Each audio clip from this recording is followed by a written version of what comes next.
Live now. Okay, we're gonna give people a minute to log on and get situated for another beautiful week on Wealth Wednesdays. So hold on, I need to get into my Robinhood. Let's see what we got here.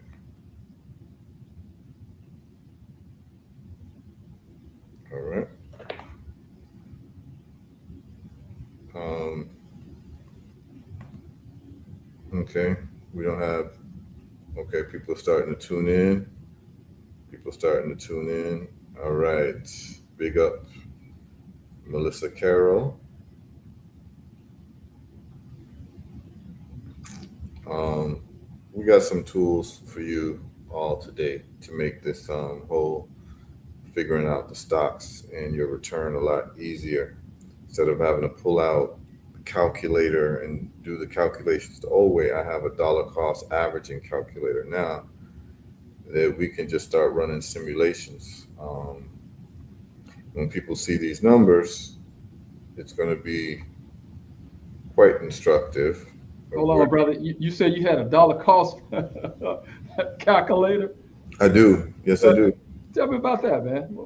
Okay. So they have tools online that you can literally run in certain, and I'm going to give you all examples.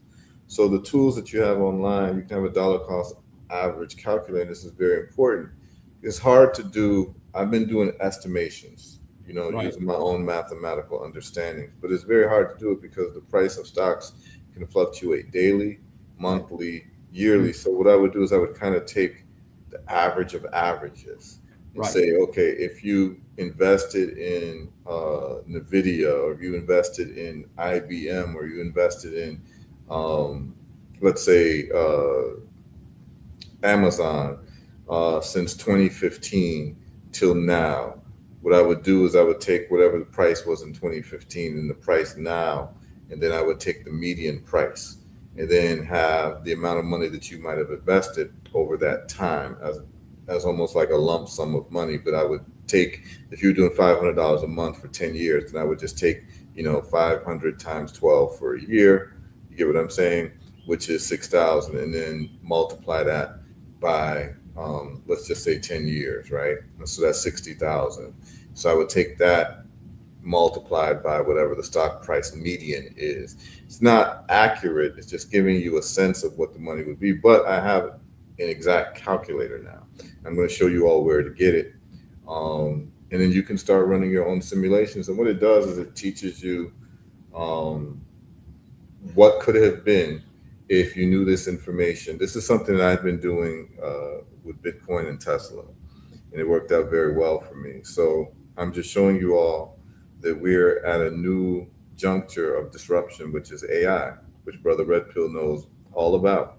And it's just changing everything. And most of the productivity of the economy is going to be done by AI, which means that most of the growth is going to be AI. And so what we're doing is we're going to actually do the calculations, and we're going to juxtapose that with some of these AI stocks that we're dollar cost averaging right now.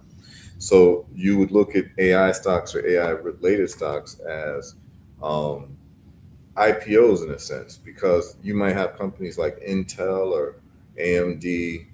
They're in much more demand now, and so they're actually going to be starting in their growth in a lot of ways, like what's happening with SanDisk because of the demand for compute space, which is microchips and memory. So when we use, as we call, first principles thinking, we look at the mutable truths and what is the limiting factors. When we talk about AI, the limiting factors for AI is memory, which is compute space, and also electricity. So any companies that are related to AI in terms of energy and compute space, which is solving those two limiting factors, are going to have um, the growth that we're looking for. And what is the growth that we're looking for? Let's just put it in numbers. It's always important to talk numbers. The growth that we're looking for is 10x within 5 to 10 years. So whenever we're investing, this is not get rich quick. This is get rich slowly. There are other ways to get rich faster, which would be using stock options and also doing forex. However, it does come with um, some negatives, which is that you can lose your money. You can actually go to zero with stock options, and you can go to zero with forex because you can get stopped out. But dollar cost average is typically the safest way to get wealthy. And what you're doing is, irrespective of price, you're choosing a mover. Um, you choose the industry that's the mover, and then you choose the top companies within that space. And what you do is you religiously, whether it's weekly, monthly, bi-weekly, you put money into it, and what you do is you accumulate these stocks over time, irrespective of what the price is. So you don't care about the price fluctuations, and you're actually happy when the price goes down because it allows you to buy more shares per dollar. So dollar cost averaging, what we're going to do today, we're just going to look at some of these. We're not going to take too long today. I got some mango trees I got to plant, so I got to get back into the orchard and start, getting my hands dirty this morning.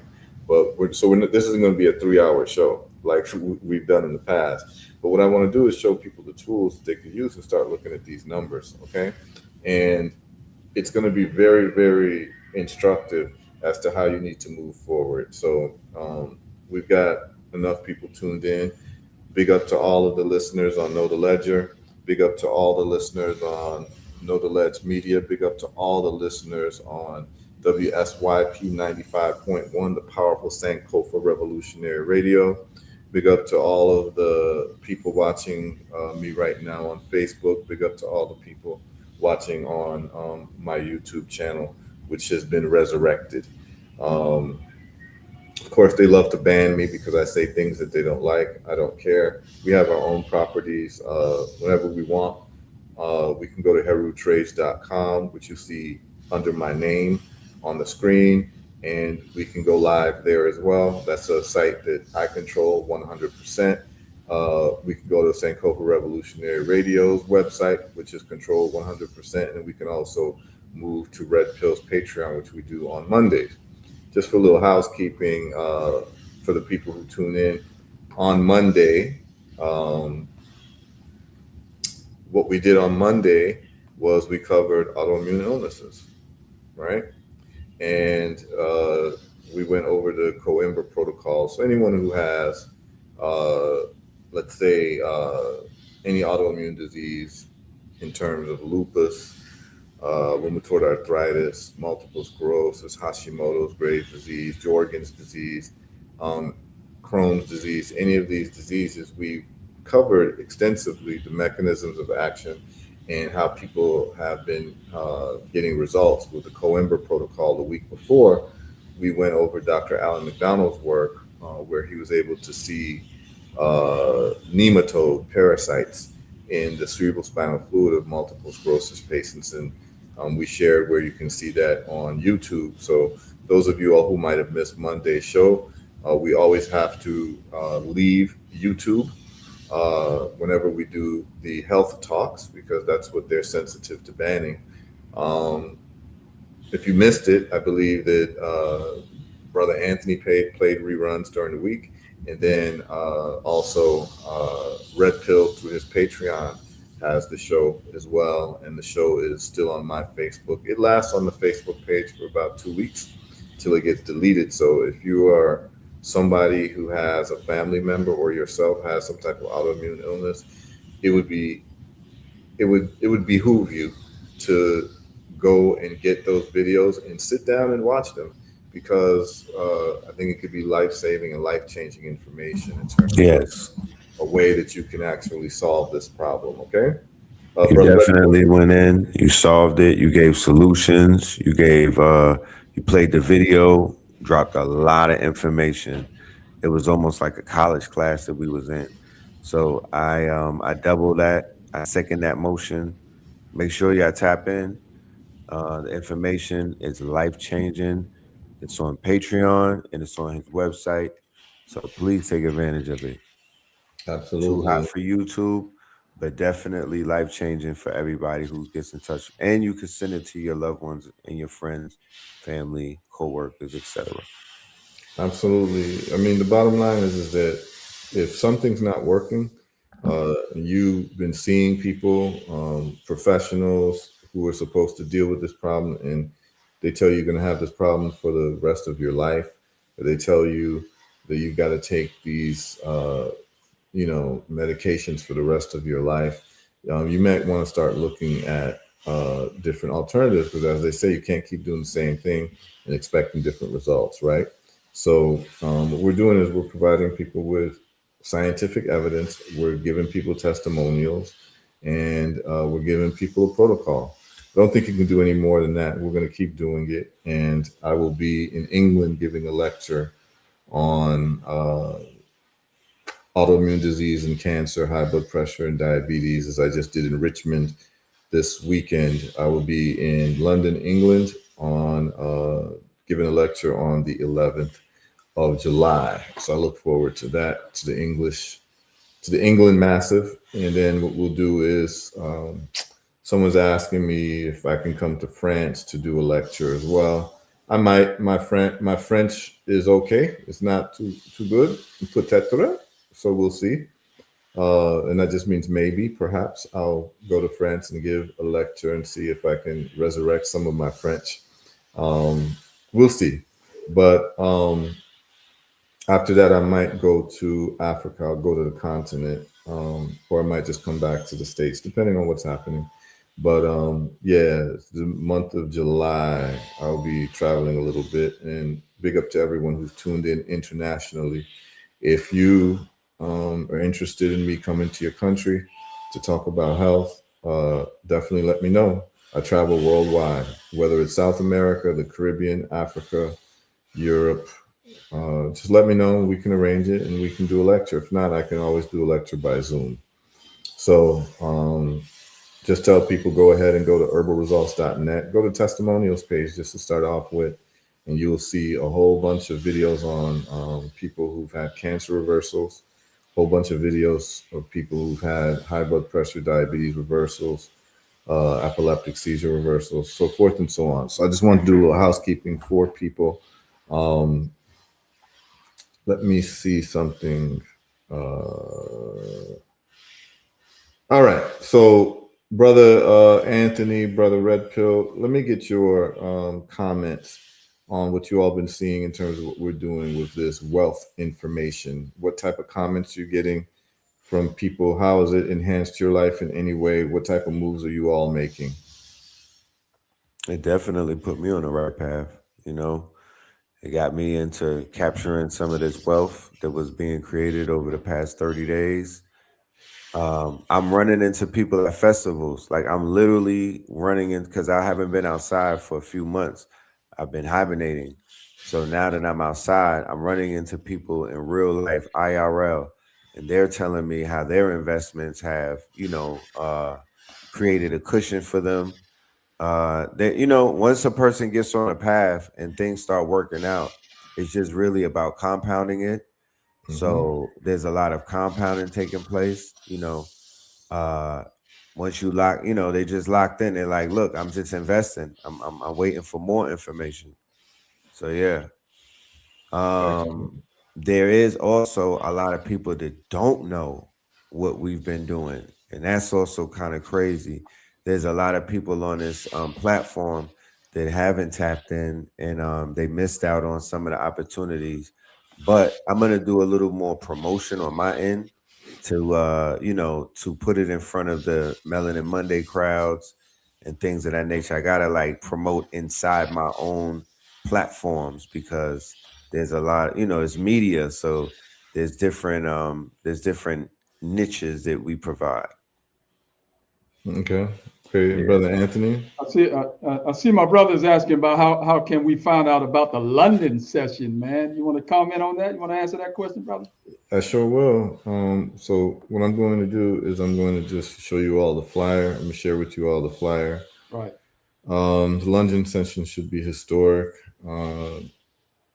Apparently, from the conversations I've had with some folks on the ground, there are people who have been using the protocol for cancer. We have over 10 reversals in the last few months, and they will be attending the lecture and sharing their stories. And it's really about show and prove, like giving people receipts. And so this is the lecture flyer. I'll be posting it on my Facebook and my other social media destinations such as X and Instagram. You just, go to HERU OFORI ATTA on Facebook and you'll see the information. But can you all see this? Yeah, we got it. Okay, so it is Saturday, July 10th, July 11th, sorry. And it starts at noon. We'll be starting at noon sharp, and the door opens at 11:30 a.m. And of course, it has myself as an illness reversal engineer. That's what I refer to myself as. And the group that's bringing me is called Global Legacy Builders, a very, very serious group of people who are about global legacy for our people and solving a lot of these health problems that are really, really shackling our people down. And the title is The Path to Eradicating Cancer and Autoimmune Disease. And we're going to not only be doing cancer and autoimmune disease, we're going to be spending a lot of time on that, but we'll also be covering not only just cancers and tumors, high blood pressure, diabetes, kidney failure, and then other autoimmune disorders. Okay.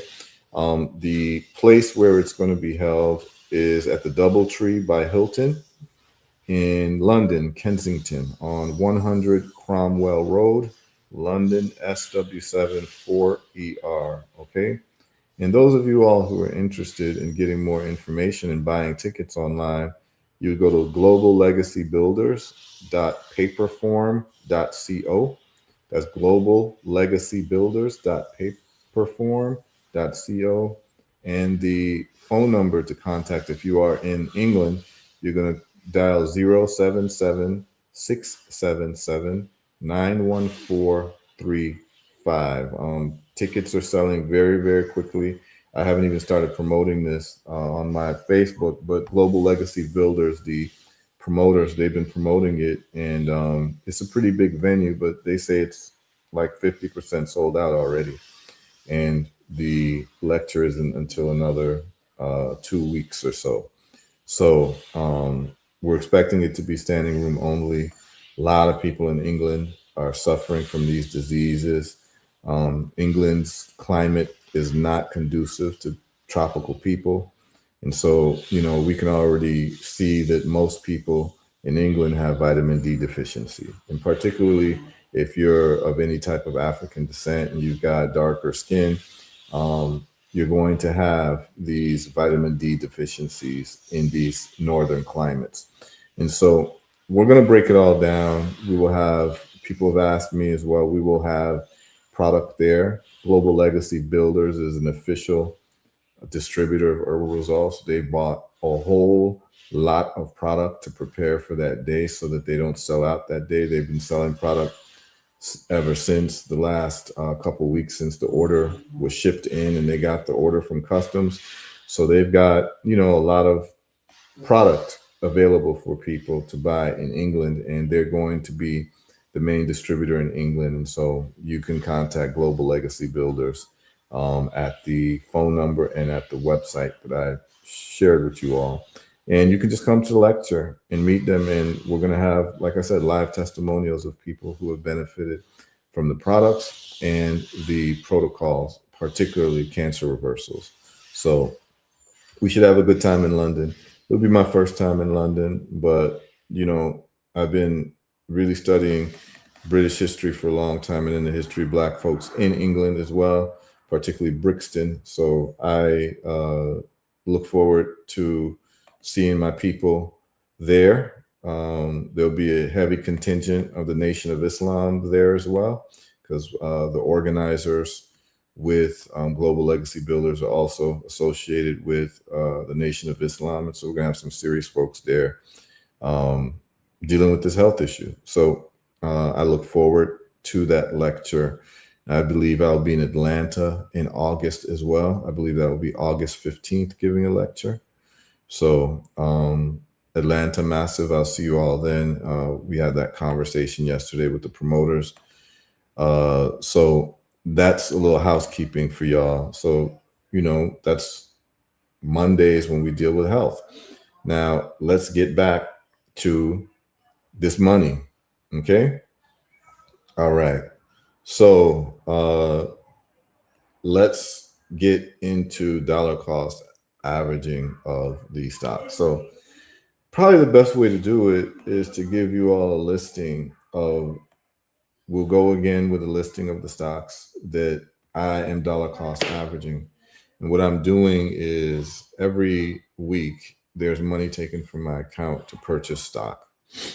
And I suggest that anyone who's interested just follow the same thing, right? And the people who tune into this show, you all get like definite gems that people just aren't getting. And so what I've identified is I've identified 5 or 6 stocks that I believe are going to explode in the next 5 to 10 years. And so I'm dollar cost averaging. And what that is that every week I have money taken out of my account. And to me, the formula is this, is that whatever money you're making, I believe that you should take at least 20% of that money and invest it. So if you're making $1,000 a week, you should take $200 a week and invest that money and keep that discipline and keep doing it. And what happens is that you start developing a huge nest egg, a lot of wealth. So what are the companies? Let's go into some of these companies. Y'all ready? Yep. Let's do it. Okay, let's do it. Let's get it. All right. So we're going to share the Robinhood screen.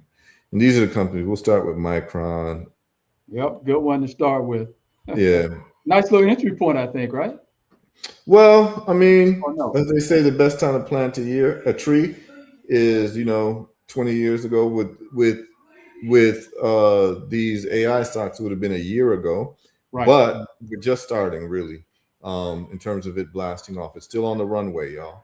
And so if we look at Micron, I started my dollar cost averaging a little bit over a month ago. So we're actually watching this. You all are going to see this in real time. And so every week we're going to give you all updates as to how these stocks are doing that we've chosen. So today, Micron is up 0.58%. In the last week, it's been up 0.4%. In the last month, it's been up 18%. It means I've made 18% on my money from last month. 3 months ago, it's been up 163%. And look at this upward slope that it's doing, right? And then since January, which is year to date, it's up 257%. That's how much your money would have grown. And in the last year, it's up 745%, which is an amazing year, right? So that's Micron. And the way you do it on Robinhood is you just go to buy order type, and then you go to recurring investment. You click that, and then you just put in the amount that you want to invest. Wait, hold on a second. Give me a second, y'all.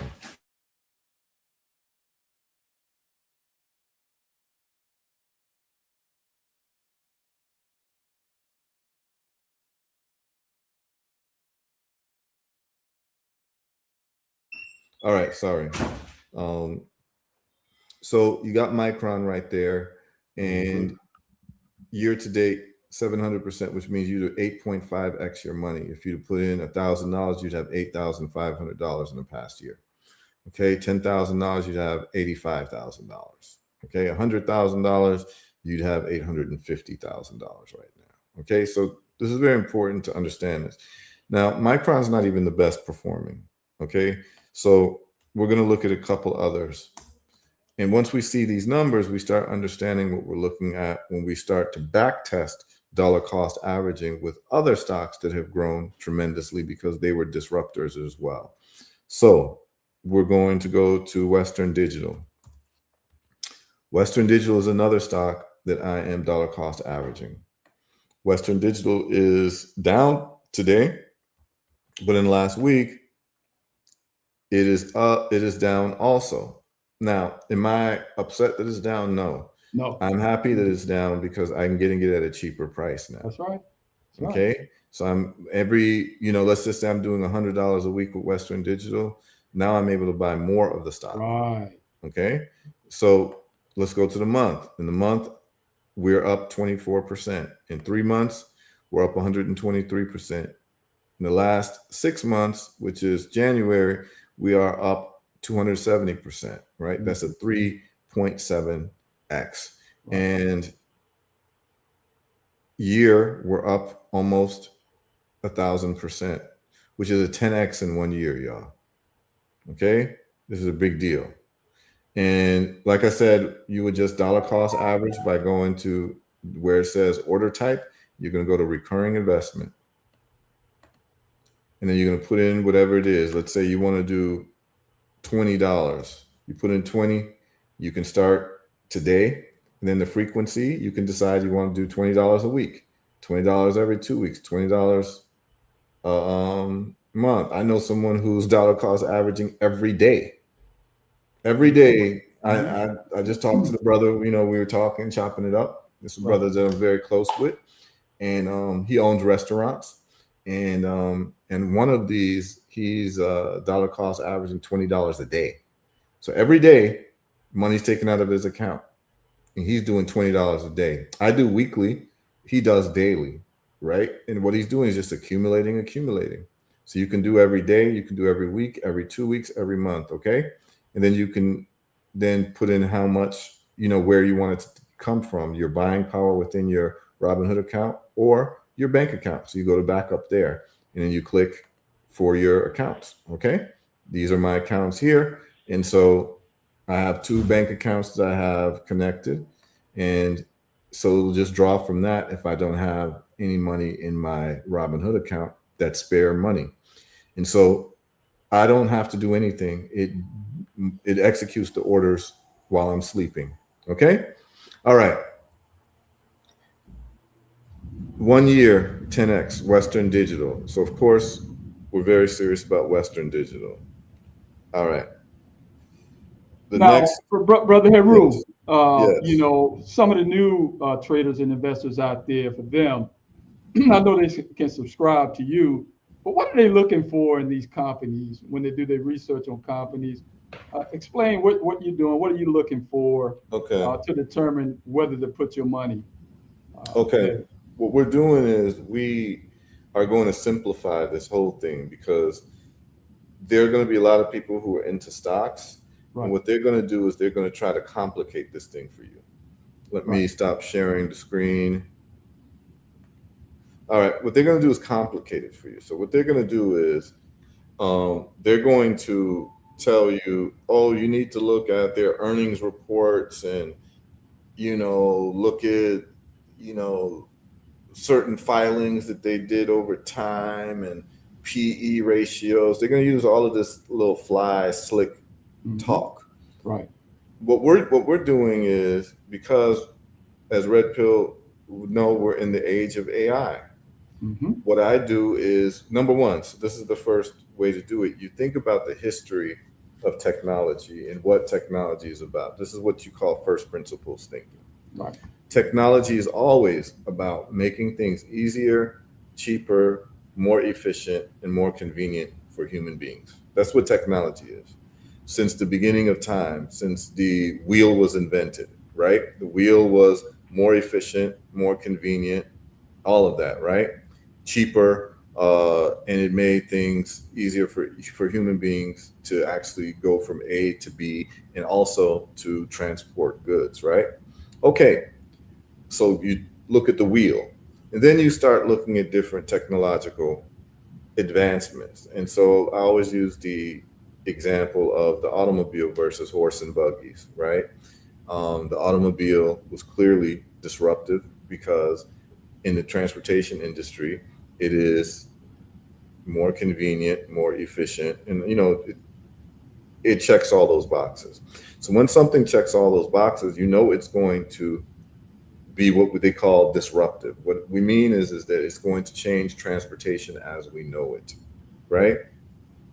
So understand that history in the future always moves towards advancement in technology, right? We used to have stairs to go upstairs. Then we had elevators that were manually operated. Then we have automated elevators now, right?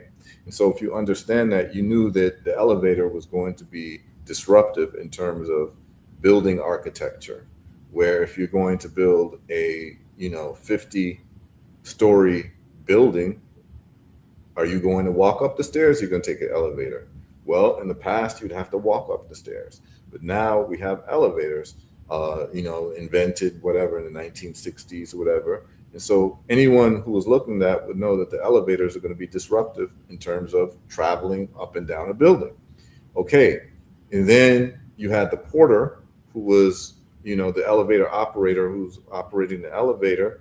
And then you have automated elevators. We no longer need a porter. You no longer need a human being operating it. You just press the button and it takes you there automatically.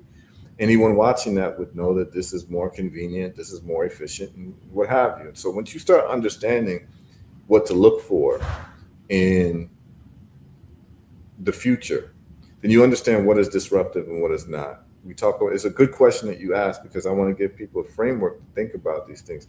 Because what happens is that you think that, people who pick stocks are like gurus or whatever. No, they just have a way of thinking about these things. Mm-hmm. And so very simply, you identify what is the disruptor of the day. Right. Well, Bitcoin was a disruptor in finance, in the financial world, in terms of delivery of value and money. It's disruptive to the concept of money, digital money, as something that is a better way to actually hold value than gold. Gold has a lot of problems in terms of being a store of value. Bitcoin was a better store of value than gold, because gold, it's hard to actually transport gold, from one part of the world to the next part of the world. There's a lot of things you have to go through to do it. And there's a lot of security involved and all this, but I can send the same amount of value of gold in Bitcoin to Phil, whether I'm in the Philippines or whether I'm in Singapore or whether I'm in the Congo or whether I'm in, Durban, South Africa. I can send that to him automatically with very little fees. And so it solves a huge problem that gold cannot solve. And so when I read the Bitcoin white paper, I knew that Bitcoin and cryptocurrency was going to be disruptive to the world of money. But this is after I understood what money really was. And so I took a year to study money. And that year was a very rewarding year, because I understood why people are rich and why other people are not. And so I invested in Bitcoin very early in 2011 when it was under $100. Well, I was able to identify another disruptor, which was the electric vehicle industry and the leader of that. And so what you do is you identify disruptive technologies and industries, and you pick the leaders within the disruption. So in the 1920s, the automobile is going to be disruptive. You pick the leader, which was Ford, Mm-hmm. and you invest in that. General Motors, all that, you invest in the leaders, because they're the ones delivering most of the value to the new customers. That's why they're the leaders. Well, we knew that the retail industry was going to be disrupted when you saw Amazon being responsible for shutting down bookstores, right? And then Jeff Bezos was smart enough to realize that he wasn't in the book selling business. He's in the retail business. So if you can deliver a book to someone's house, you can deliver a microwave to someone's house. You can deliver a TV to someone's house. You can deliver any type of retail goods to someone's house. So now, instead of going to the mall comes to you. It's a disruptive business. We saw the same thing with Blockbuster and Netflix. Netflix changes how people view content. It makes it more efficient, it's easier, and it checks those 4 boxes that I talked about. Anything that checks those boxes, you're going to look at seriously. Well, AI is more disruptive than any of those things that we talked about in terms of its transformative nature, because it's the first time that we've had technology that can teach itself. Mm-hmm. I don't know like how much to state how serious that is of a disruption, Right. right? Mhm. You got technology that can teach itself without human intervention. This is the first time in human history that we've had that, which is going to actually take labor to zero. And this is going to be a world that we just haven't seen before. Imagine all of these technologies in one: telephone, internet, TV, radio, electric vehicles, um, Amazon, Google, all in one times 100. That's what AI is in terms of its disruption. Yep. Okay? Red Pill is very clear on that. So then, if you know that something disruptive is happening right under your nose, what do? You do the same thing you'd have done when the automobile was introduced over horse and buggies. Those people who lost and did not make wealth were the people who stuck with the horse and buggy industry because they didn't realize they were in the transportation industry. They thought they were in the horse and buggy industry. So those people who don't use AI, you're not going to be competitive in filmmaking, in legal, in medicine, in engineering, in architecture, all of that. AI is able to do the job better than human beings. And the gap is widening, I'd say, by an order of magnitude, probably every month. Okay. So this is very serious. This is the opportunity now to invest. So I'm investing in the top AI companies. And how did I identify them? Answering Anthony's question. Um, all I did was I used AI to identify the AI companies. But you asked two questions, and so here's Right. the two questions that I asked. I asked AI,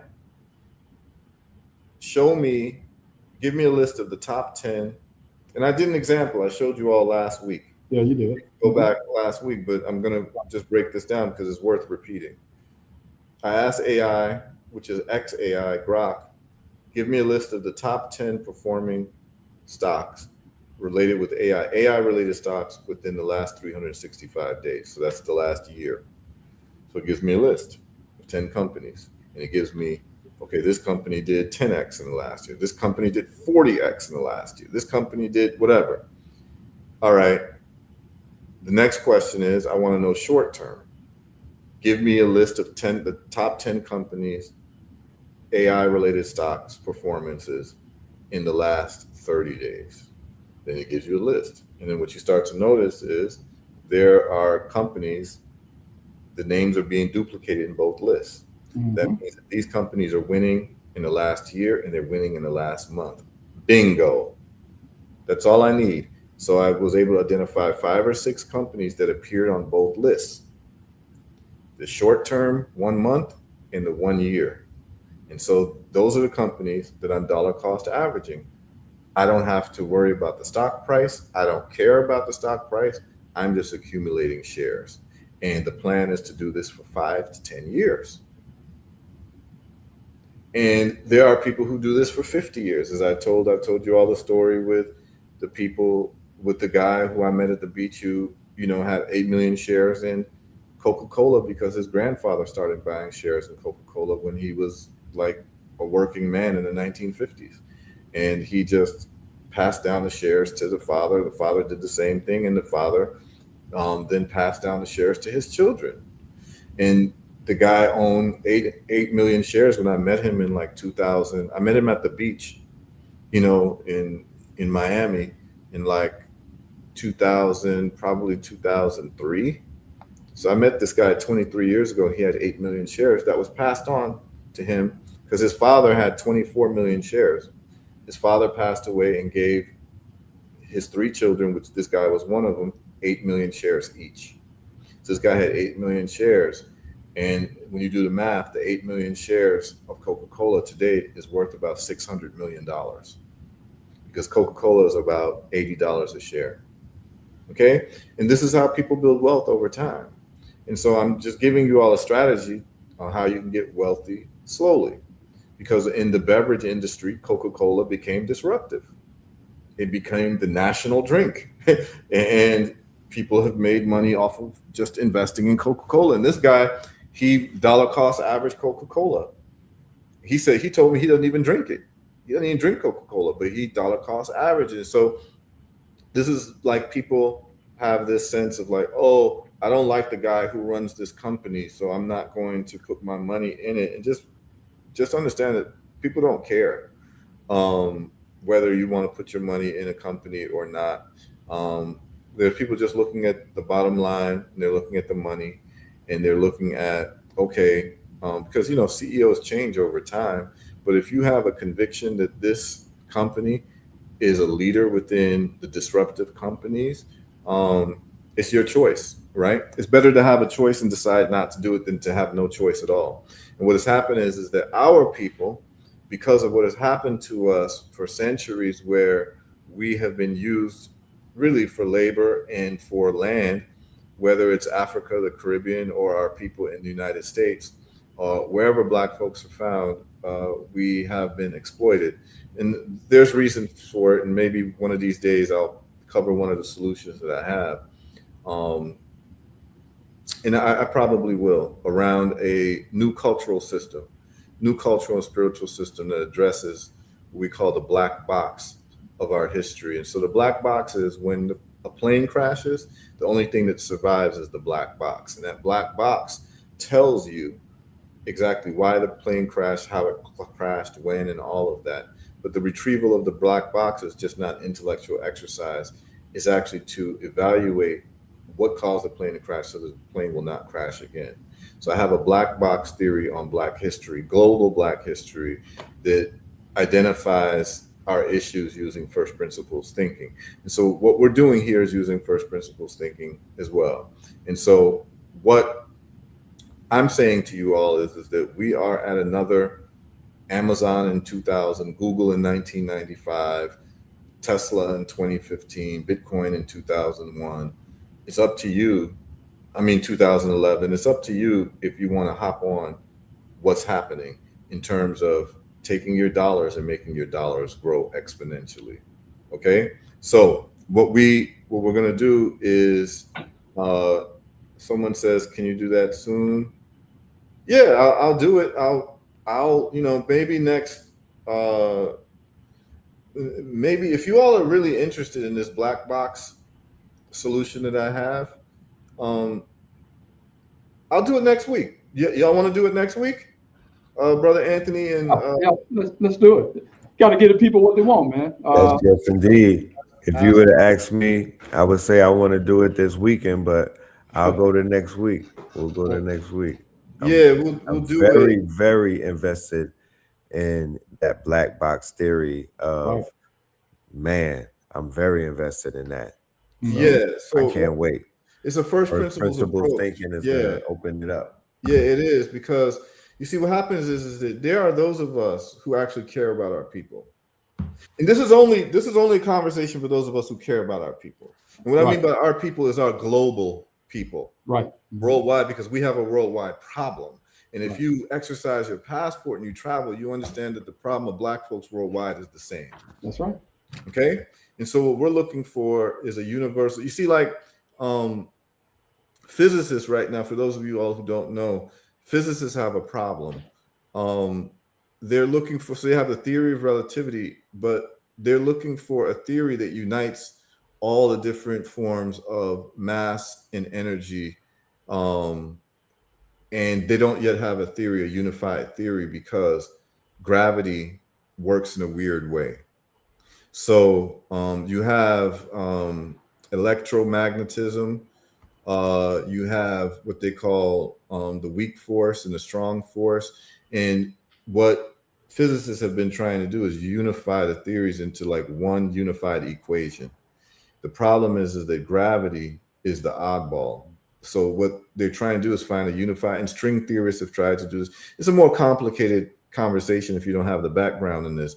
But the top thinkers in the world of physics, and physics is the science. Physics is the science that controls everything. Physics is what gives you nuclear weapons. It gives you nuclear energy, understanding, the nucleus and protons and all of that. And the splitting of the nucleus is what changed the world.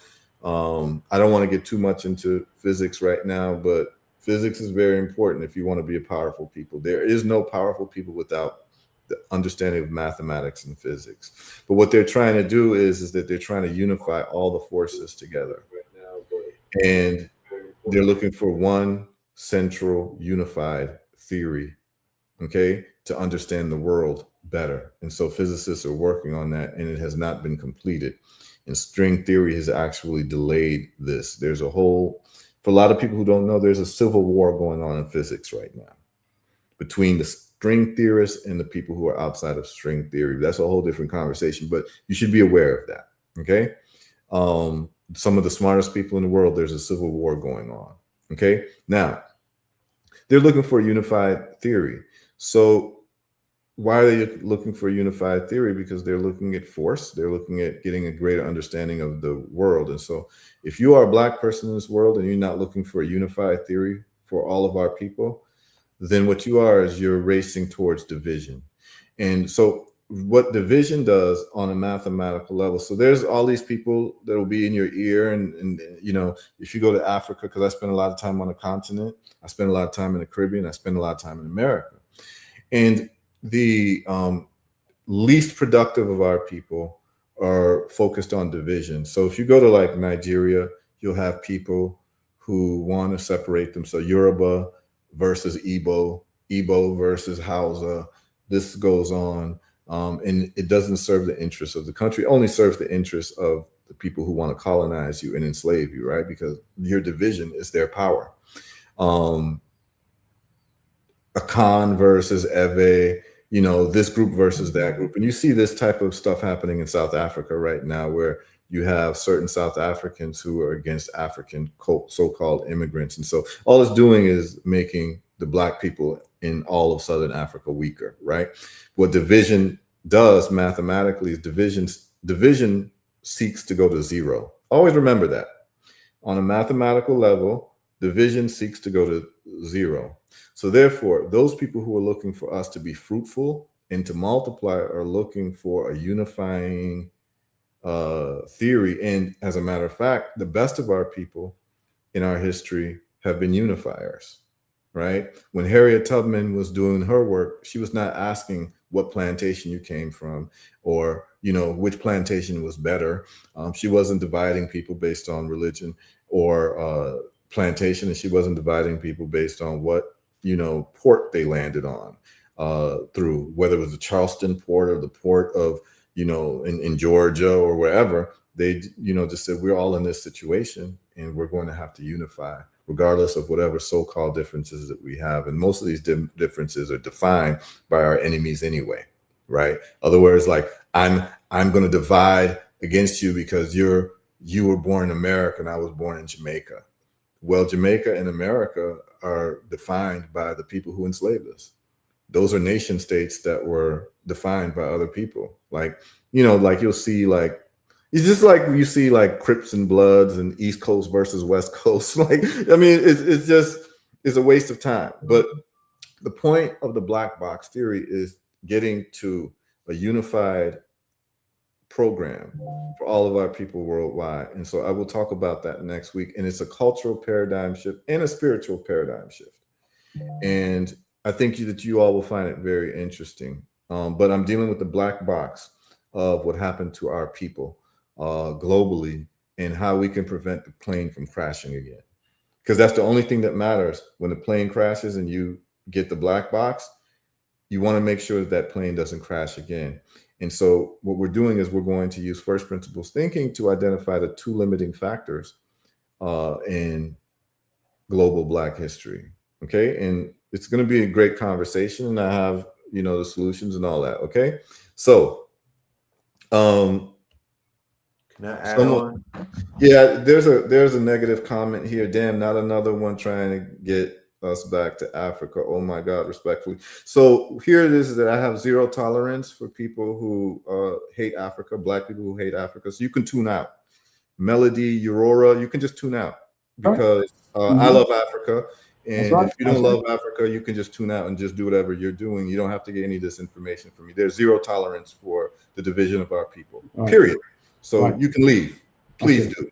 All right. And I'm not going to argue with you. Just don't tune in to me.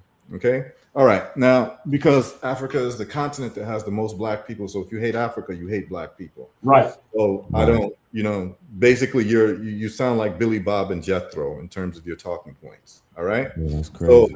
So, these are people who rather live with Billy Bob and Jethro than Amadou and Akua. Right. So, right. if you're allergic to Africa, this is not the conversation for you because we're talking serious things here. Right on. All right. All right. Now, back to, yeah. I think you were at Western Digital in DCA. Yes. Yeah. Yes. Okay. So next week we will talk about the black box, and Western Digital is one of the companies. We already saw that Western Digital is doing close to 10x per year. Okay, did 10x for this year. Okay, let's go to sharing this again. And what you all are going to see is you're going to see explosive growth because this is what you're going to see with a disruptive industry. That's Western Digital. Y'all can see that? Yeah. Okay, the next company that we're going to do is SanDisk.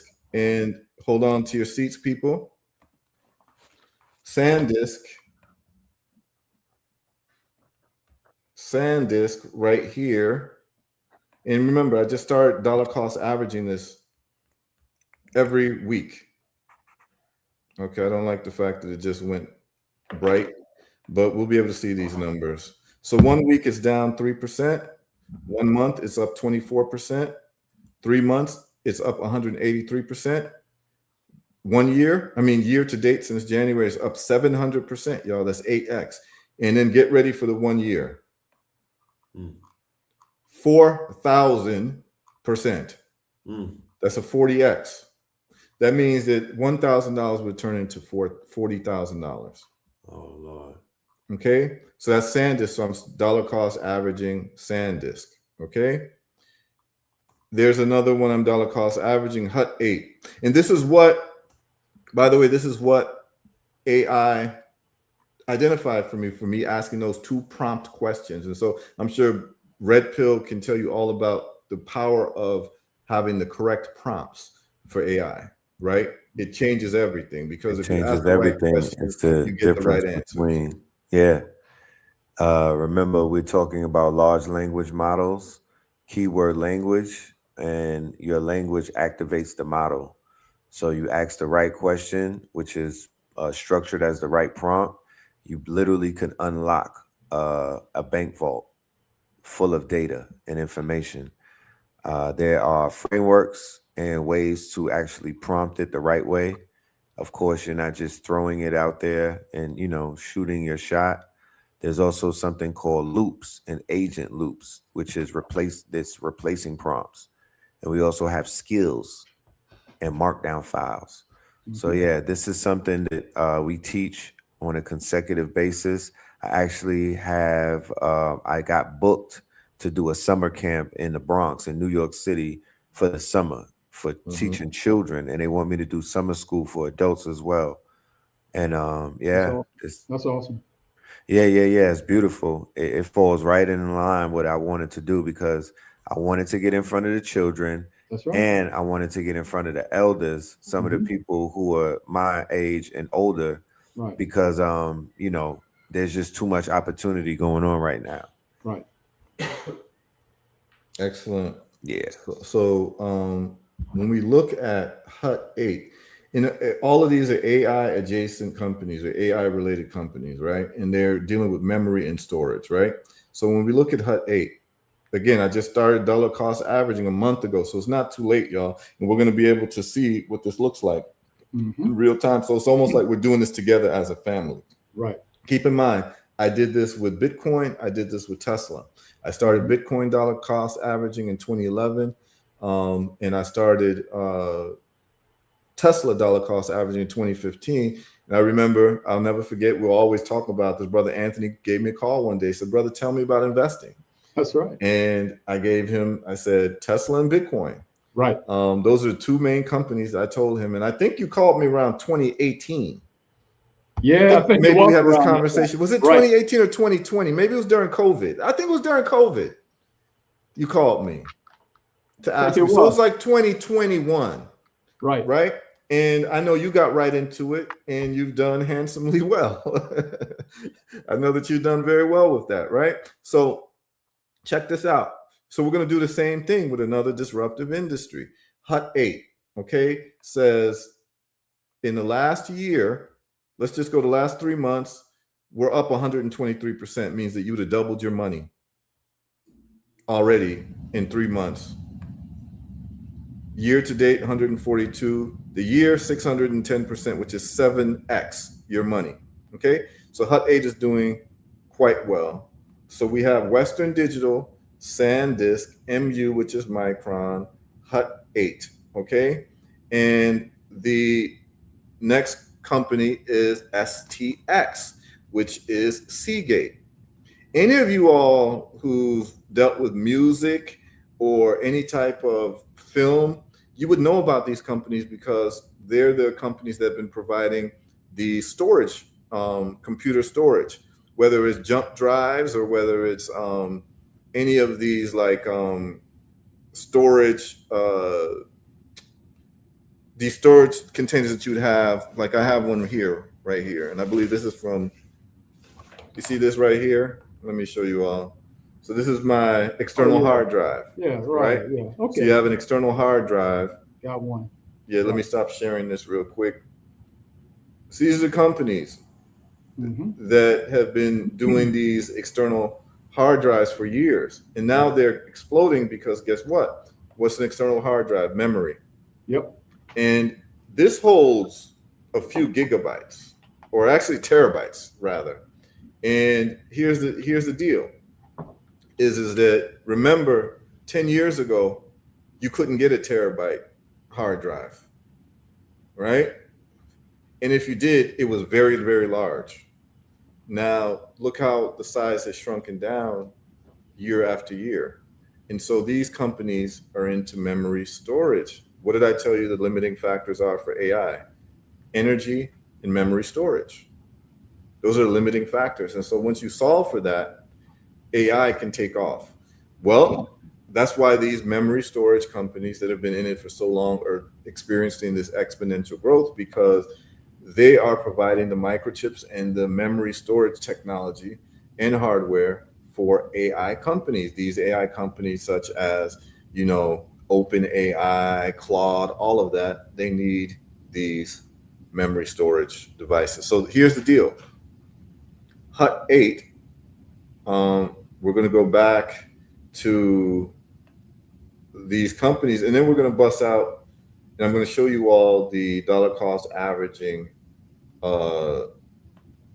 calculator, where now you just have to just punch in a few numbers and you start seeing what you can be prepared to have in terms of money in the next 5 to 10 years, y'all. So get ready for that. Okay, we're going back to the next company, which is Seagate. Okay, those of you all who've been in music or whatever, you all know about Seagate and you know about Western Digital. If you need to store the data, if you've been in movies or film, or you're using your computer for high bandwidth of data, you already know about these companies. SanDisk, which has the little jump drives and what have you, that's the company that's taken off the most in terms of growth due to AI. Okay, and they're all pivoting towards serving AI. Okay, so let's share Seagate.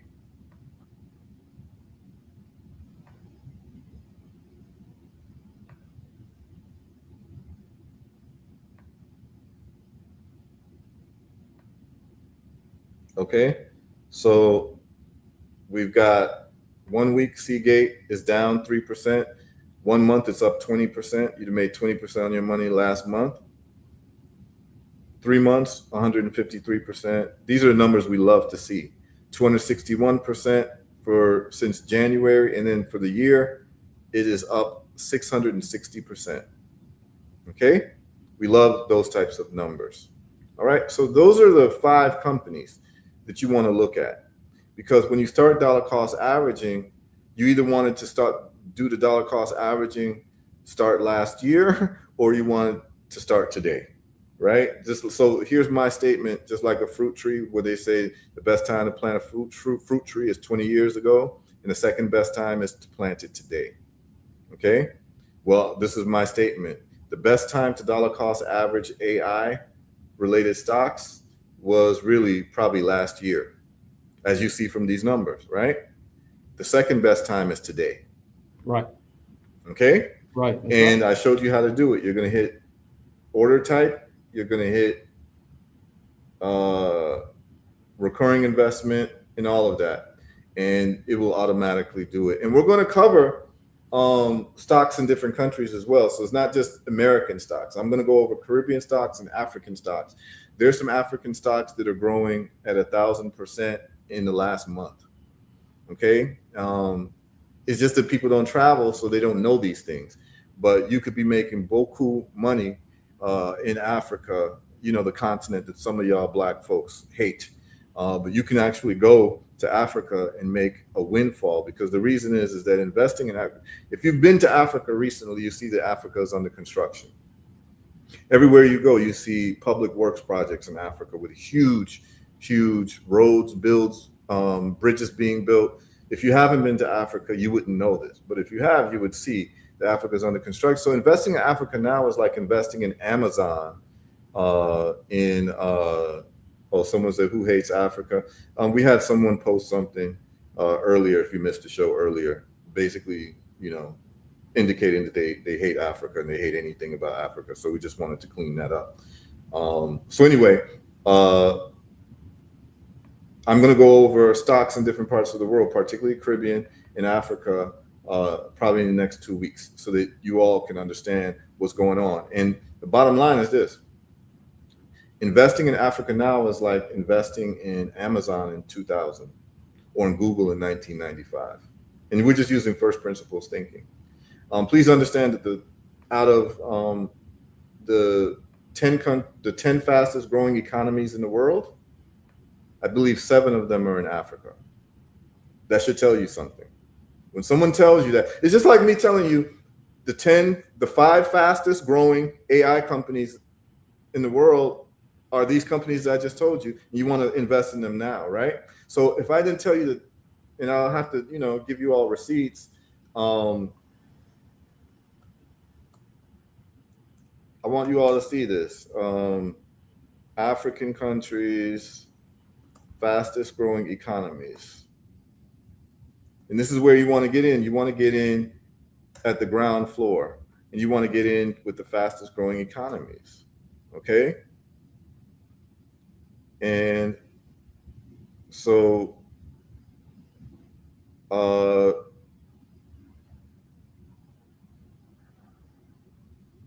have a link to that later on. I'll do it when you know, we start talking. Fastest growing economies in the world, and you'll start seeing a list of those countries, and many of you would be surprised that I think 6 or 7 are actually African. Okay. Yeah, these are the fastest growing economies. Look at this. Okay. Yeah, I can show you all this. So this is what, you know, those of us who invest, this is the type of information we like to see. So let me share this with you all. And this is all cheat code stuff, man. Mm-hmm. This is cheat code stuff. Okay. Right. Here it is. Here we go. This is the cheat code stuff, right?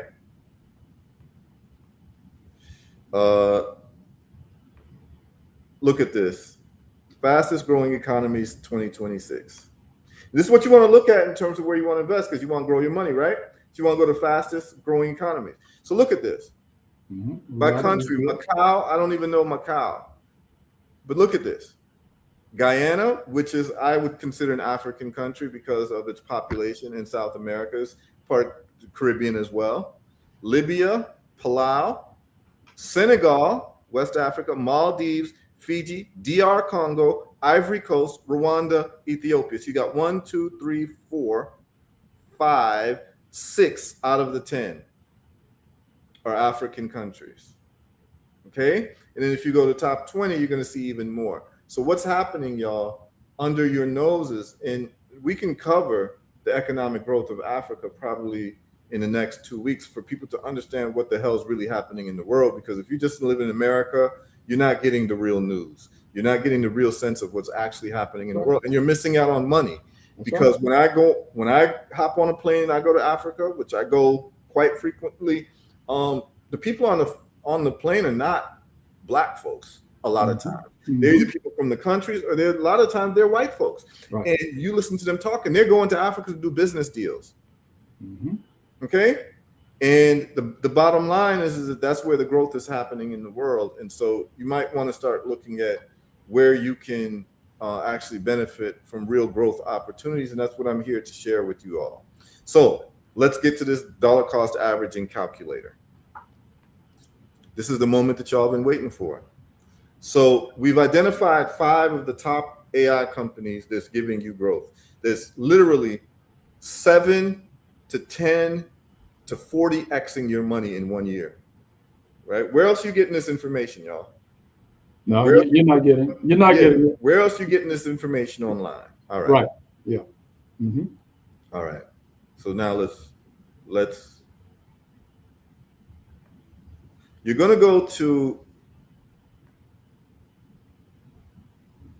StockTitan.net. All right. StockTitan.net. And you're going to go to Tools and DCA Calculator. Okay. And let me show you all how to do that. This is very important. Take notes, y'all. This is going to change your life and the life of your family. Okay. You able to see my screen? Yeah, we got it. Okay, we go to StockTitan.net. You're going to go to Tools, and you're going to click DCA Calculator. You see that? Go to Tools and click DCA. All right. Yeah, we see it. Okay.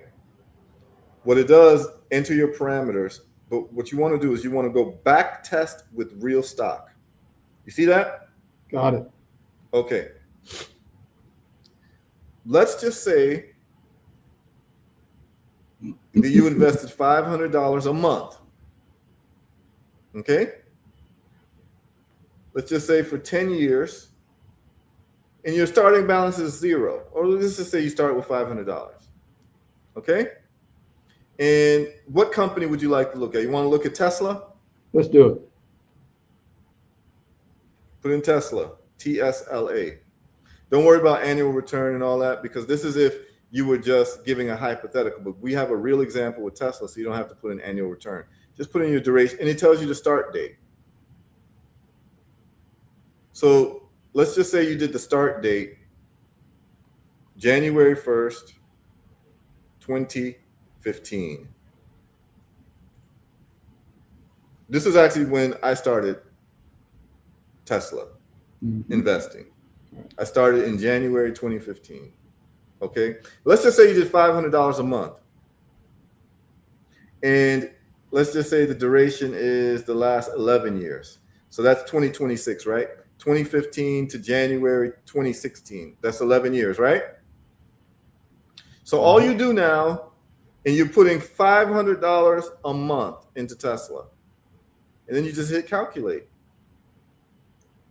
And it tells you your final value of your portfolio.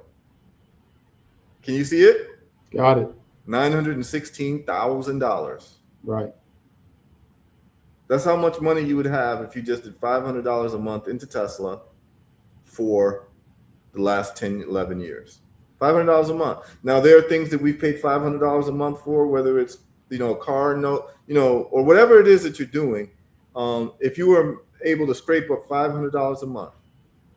And I know people who do this, and what they did is they just either sold their house and decided to live in a smaller apartment and just take their rent down from $1,500 a month to $1,000 a month. So now they got the $500, right? They downsized because they said, I'm going to dollar cost average for the next decade because I want to be a millionaire. And what they did was they put the money into Tesla, $500 a month. and they come out with $916,000. And what this tells you is that $500 a month, the total invested up till today would be $83,000. And what it does, it gives you a lump sum comparison. So what they're saying is, okay, that's your dollar cost averaging, but what would have happened if you actually front-ended $83,000 in 2015 with Tesla? And it tells you, you see this? $1.8 million. How do y'all feel about that? So if you dollar cost average, which is $500 a month, you'd be sitting on $916,000. But if you front-ended that whole amount of money that you dollar cost averaged at the beginning, you get 1.8 million. Now, the reason why you want dollar cost average is because you don't know where the price is going. You don't know what's going to necessarily happen. So you want to take it easy. This is the safer way to do it. But if you are basically, you know, someone who's not risk adverse and said, okay, I got $80,000 through whatever, an inheritance or whatever, and I really believe that Tesla is going to be transformative because they have the best electric vehicles. Electric vehicles are disruptive and they are #1 in electric vehicle space. So I'm going to put 80,000, or I'm going to get my family together and we're all going to put our money together and get $80,000 and dump it into Tesla, you know, January 1st, 2015. There's families that do this, by the way. They say, okay, each of us put in $5,000 and you get 15 family members. That's $75,000, right? Guess how much you'd have if you put 80,000 in? You'd be sitting on 1.8 million today. Okay, but if you did it piecemeal, which is dollar cost averaging every month, $500, you'd be sitting on $916,000. Let's do different companies now. So let's try AMD, which is a company that I'm very, very bullish on because they're in the microchip space. So you put in AMD, let's just say that you dollar cost average $500 a month into AMD. What would you be sitting on right now? Calculate. You'd be sitting on $3,200,000. How do y'all feel about that? Wow. And this is, I'm telling you, this computer, you don't have to do any of the math that I was doing. You just put the numbers into this calculator. And this is the numbers that you get for dollar cost averaging, which is just a monthly or bi-weekly amount of money that you put in. My advice is put in 20%. Okay? You'd be sitting on $3 million if you dollar cost average $500 a month into AMD. Let's see if you did weekly, because I do weekly dollar cost averaging. Let's do weekly.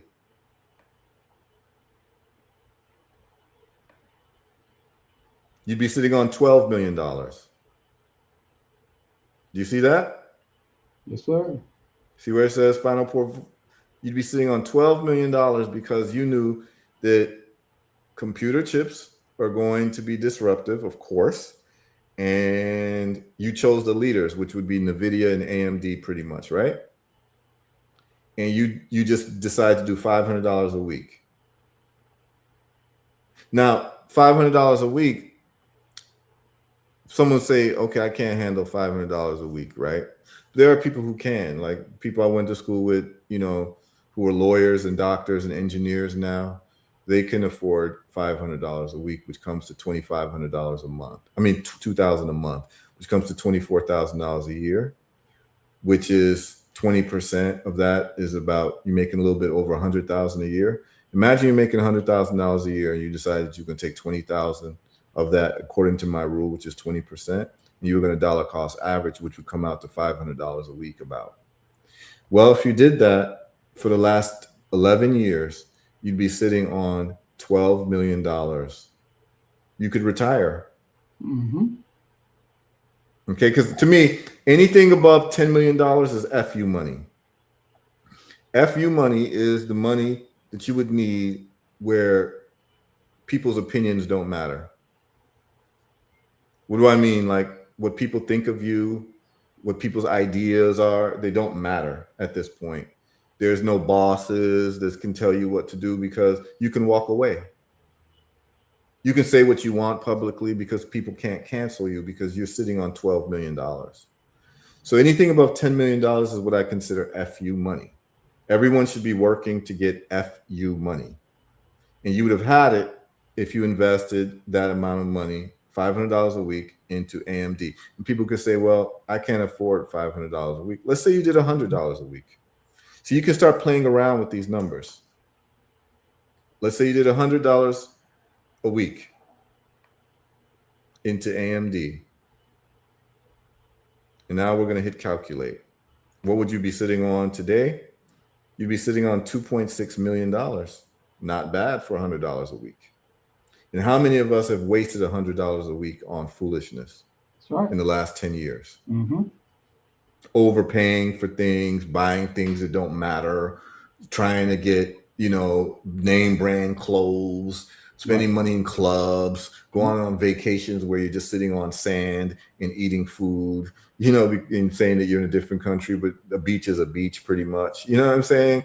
You're just throwing away money, and you could have just put $100 a week, and in 11 years, you'd be sitting on $2.6 million. Now, what's really interesting about this is it breaks down how much you'd have invested in the period of the 11 years. $100 a week brings you to $66,000. And what they show you is that if you front-ended the $66,000 into AMD, you actually would be sitting on $14 million. So it gives you the lump sum advantage. You're always going to have an advantage with the lump sum at the beginning, right? But it's risky because you don't know where this is going to go. But I'm telling you that I do both. So I try to keep as little cash as possible. I keep cash enough to pay bills.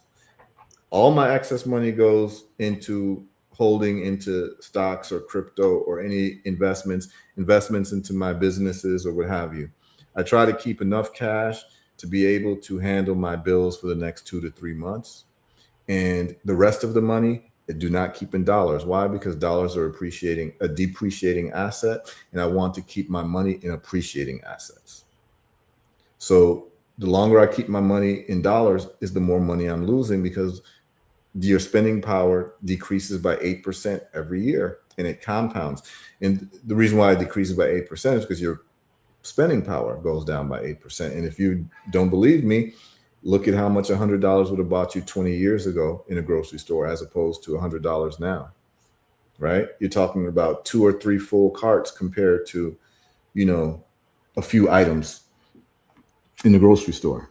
So it's the reflective of inflation, which is a form of theft anyway, because your spending money goes down. And we'll talk about inflation and theft on an international level in terms of IMF and what it does to other countries as well, so people can understand what goes on and what has been done to combat that and the ideas that I have. And it turns out, Brother Anthony, Burkina Faso has circumvented the IMF, and they did exactly what we talked about months ago. They were able to do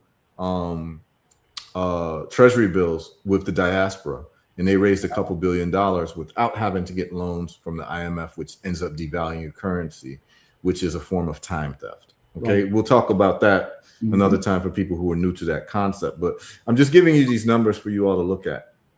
$100 a week since 2015 in AMD will give you $2.6 million. And a lot of people are banging their head right now saying, damn, no one taught me this. They're not going to teach you this because they want you to be workers. That's right. Okay. Someone asked, is this with options? No, this is not even options. So Brittany says, I feel sick. Yeah. Every time I share this with people, they feel sick. And just go to, please go to stocktitan.net, go to tools and then DCA calculator and just play around with this. And you're going to see these numbers in any of these stocks. And these are like the stocks that you all know about. So I can put in Google. I can put in, Amazon. I can put in Facebook. And you can see how much money you would have if you just were taught to dollar cost average. I had to teach myself this. I took a year off just to study money, and I had to teach myself this. And I'm just sharing this with you all. Okay. So here's the deal. Someone asked a question. Someone asked a really good question. Is this stock options? This is not stock options, y'all. This is just buying the stock. Stock options is more risky because you can lose all your money, but you can make much more money in stock options. So I do a mix of stock options and dollar cost averaging. I also do Forex, so I do different things, but I'm just letting you all know, as a beginner, this is the safest thing that you can do because your stock is not going to go to zero. There's no AI. These leaders right now, AMD, Intel, NVIDIA. If you just want to play it safe, you could just put your money in NVIDIA. They're not going to zero. You'll do better with NVIDIA year by year than if you kept it in the bank, which is 0.01%. NVIDIA has reached, it's one of I don't know if it's SpaceX or NVIDIA, but they're the highest capitalized company in terms of stocks. And so, their room to grow is not the same as these other stocks. So I like to get into stocks that have much more room to grow. That's why I did that analysis for SpaceX for you all. SpaceX is valued at $2 trillion. We're looking for 10x. For SpaceX to go from 2 trillion to 20 trillion, it would have to be, I think the number was like 50% of the US gross domestic product, which I don't see that happening for one company. So that's why I'm not investing in SpaceX, because the chance of SpaceX, it's a generational company. You're not going to, over time, you're going to make money, but I'm looking for 10Xs. And for SpaceX to go from 2 trillion to 20 trillion, that's a hell of a feat. And it's going to be half of the US economy, which I don't anticipate. So for me, I'm choosing other companies that have a higher room for growth because I'm always looking for 10X over 5 to 10 years, period. Okay. That's what I'm investing in. So what we're going to do is this. We're going to just play around with this, and we're just going to name a couple companies. And this is going to be fun because we can do this as a family, y'all. So the people who are responding through text, name a company. Just name a company that you know of. It can be Amazon, it could be Google, whatever, and let's dollar cost average since 2015. Okay, we can start with you, Brother Anthony. Brother Anthony, just name a company.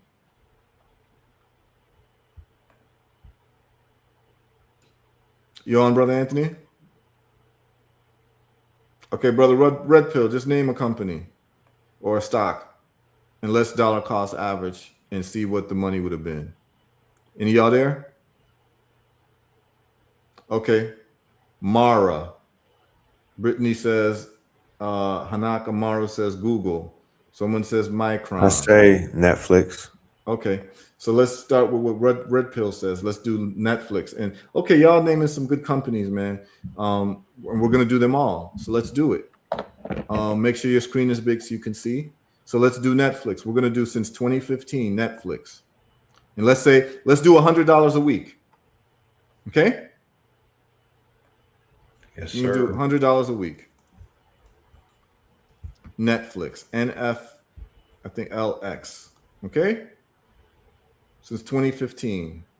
Think about where you were in 2015. Close your eyes, think about where you were in 2015, and imagine if you had this information and this was taught to you in school, and this was taught to you in your family, and this was a family tradition, like the guy in Coca-Cola, with the Coca-Cola stocks, whose grandfather invested in Coca-Cola through dollar cost averaging in 1950. Imagine if this was a family tradition. Check this out. So now we're going to do Netflix.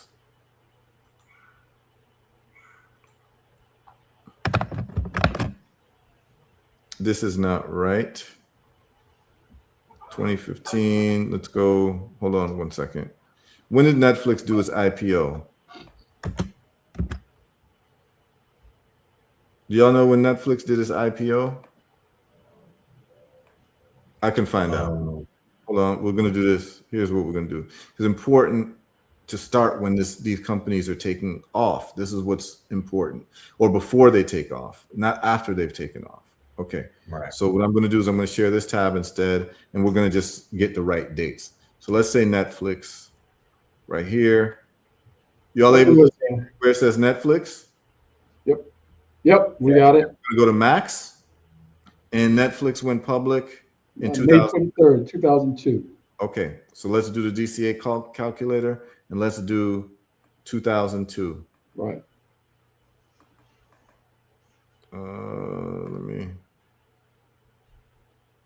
Let me do 2002. We're gonna hit back test with real stock. We're gonna put in Netflix. All of us were here when Netflix made its transition to becoming a leader in how people watch TV or TV series and movies. Just about all of us are old enough to have seen Blockbuster close down, right? And so if we were using kinetic knowledge at that time, so the start date was, let's see, we're talking about 2002, May 2002. Okay, so what I'm going to do now is I'm going to go to this DCA calculator. We're going to share this tab instead. Do you see the DCA calculator? Yeah, we see it. Okay, so we're going to start April. Let's put in April 04/01/2002. This is right. Let's say after the IPO. And let's just say for the last 20 years or 23 years, you've been in Netflix. Okay. Now there's some of you who've been literally doing subscriptions to Netflix for the last 20 years. Mm-hmm. Right? Every month, Netflix is taking money from you so you can watch Netflix, right? Okay. But what if every month you are actually buying stock instead? And let's just say it's $100 a week. Mm-hmm. See, I want to change relationships. Instead of you being a consumer, you being an investor, and what that looks like. Think about every month how Netflix takes money from you, and what has it done for your life tangibly? But let's just say that you bought stock tangibly. See, we're taught to be consumers. Everyone's getting Netflix and got a Netflix subscription, so we're doing the same. But what if we were in a different circle, and the circle that we were in were a circle of investors where we're actually, instead of every month buying Netflix subscriptions, we're buying Netflix stock. You see how the conversation will change? So now we have it in 2002, the last 23 years. Let's calculate. For some reason, this is not giving us the right number on Netflix. Let me check another, because this would not be, that would not be the number. Yeah, that was the last number.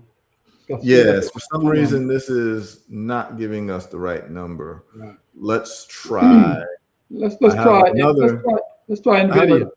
Okay, I have another. Hold on one second. I have another one. Let's share this tab. So there's one called dcacalculator.org. That's it. Okay. Okay, so you can double check these and just use two calculators just to make sure that the numbers are right. Okay, but let's check this. Let's see Netflix. I want to make sure we get this right. Okay, this is Netflix. Okay. Okay, since this is 20, that's interesting. So now let's do 2002 like what we were doing. We're going to go to 2002. This is when they had their IPO. So let's just say that you were someone who was aware. And let's just say you started in April to today, which is 6/24/26, right? And you did $100 weekly. So this is always what you want to do, is you want to just double check. Some of these, sometimes there's glitches. Mm-hmm. So if you did $100 weekly in Netflix, this is what you would have.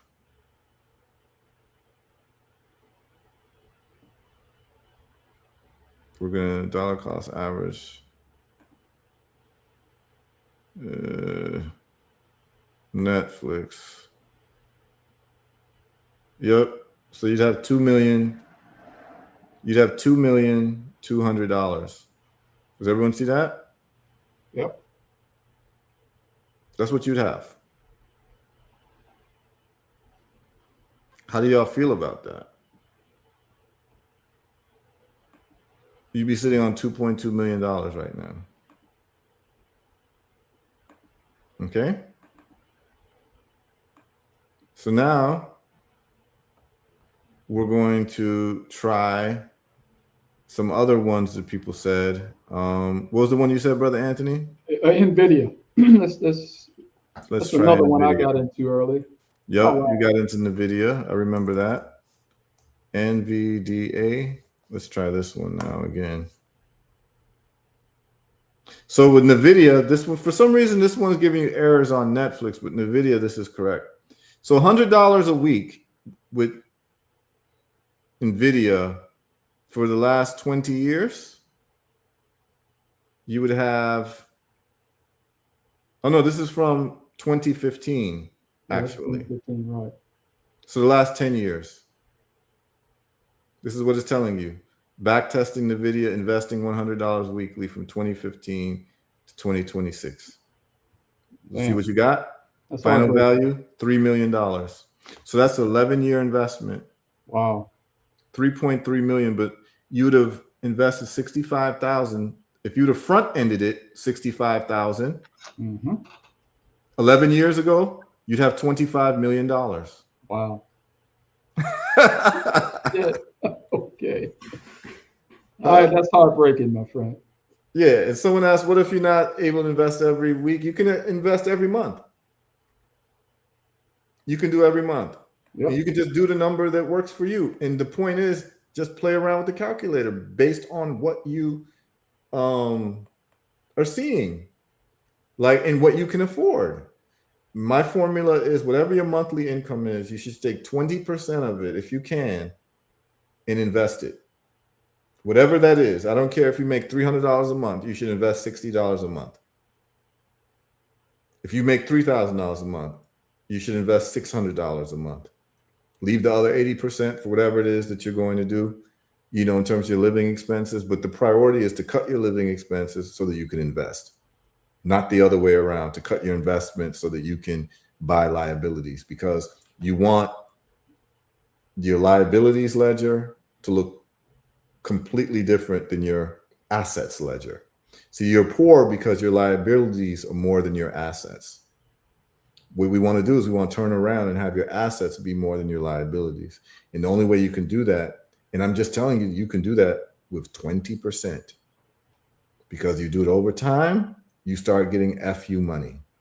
And then you can pass this on to your children and let them start. Imagine your children starting to invest in AI and they're 21 now. And they're investing in the top AI companies and they sit on this for 20 years. You're guaranteeing your children to be millionaires. Like, I don't know any other way to say it. Everybody else is going to be scraping and working 9 to 5s, whatever. But because you instituted this discipline, like 20%, institute the discipline, and your children will never have to beg anyone for a job. So we're gonna do more companies because people listed companies, different companies, and if the numbers don't look right, we use 2 different.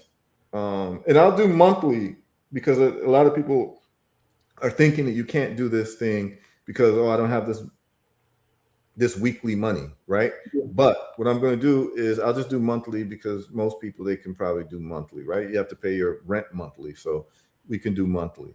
So, yeah, while you look for that, dear brother, you know, when I first started doing this, man, early in the game when I didn't know enough, you know, I started to try to time the market. You know, talk to us about trying to time the market, anticipating the peaks in the valley versus DCA. I mean, you know, it's you can't time it, but talk to us. Yeah, it's hard to time the market, and I do time the market because of certain skills that I have in terms of reading charts.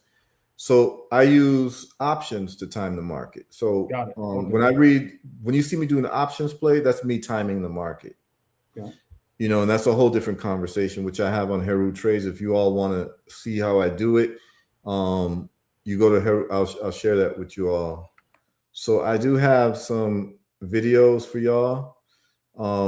You will go to HERUtrades.com, because I mean, I have a lot of people calling me, emailing me to learn this stuff. I don't have time to do one-on-one with everybody.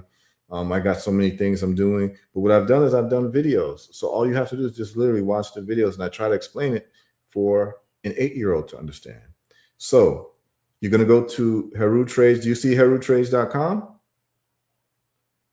Yes, we Okay, see. yeah, this is where people go to subscribe to my, to follow my trades. Right. But what I have for you all is when you go to the About section, you scroll down, it's About Me, and you scroll down, and I've got educational videos for you. Right. Free educational videos. Number one, how I make money with stocks, a step-by-step approach.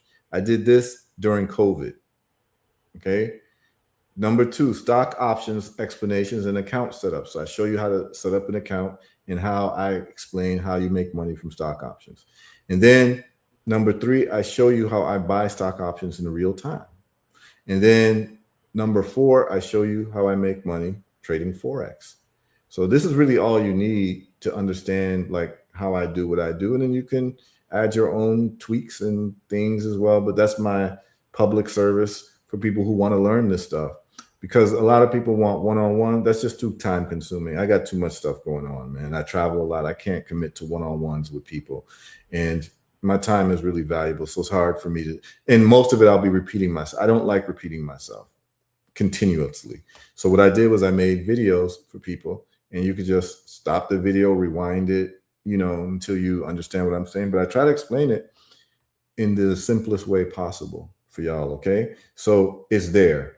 But this dollar cost averaging does not require any special skills.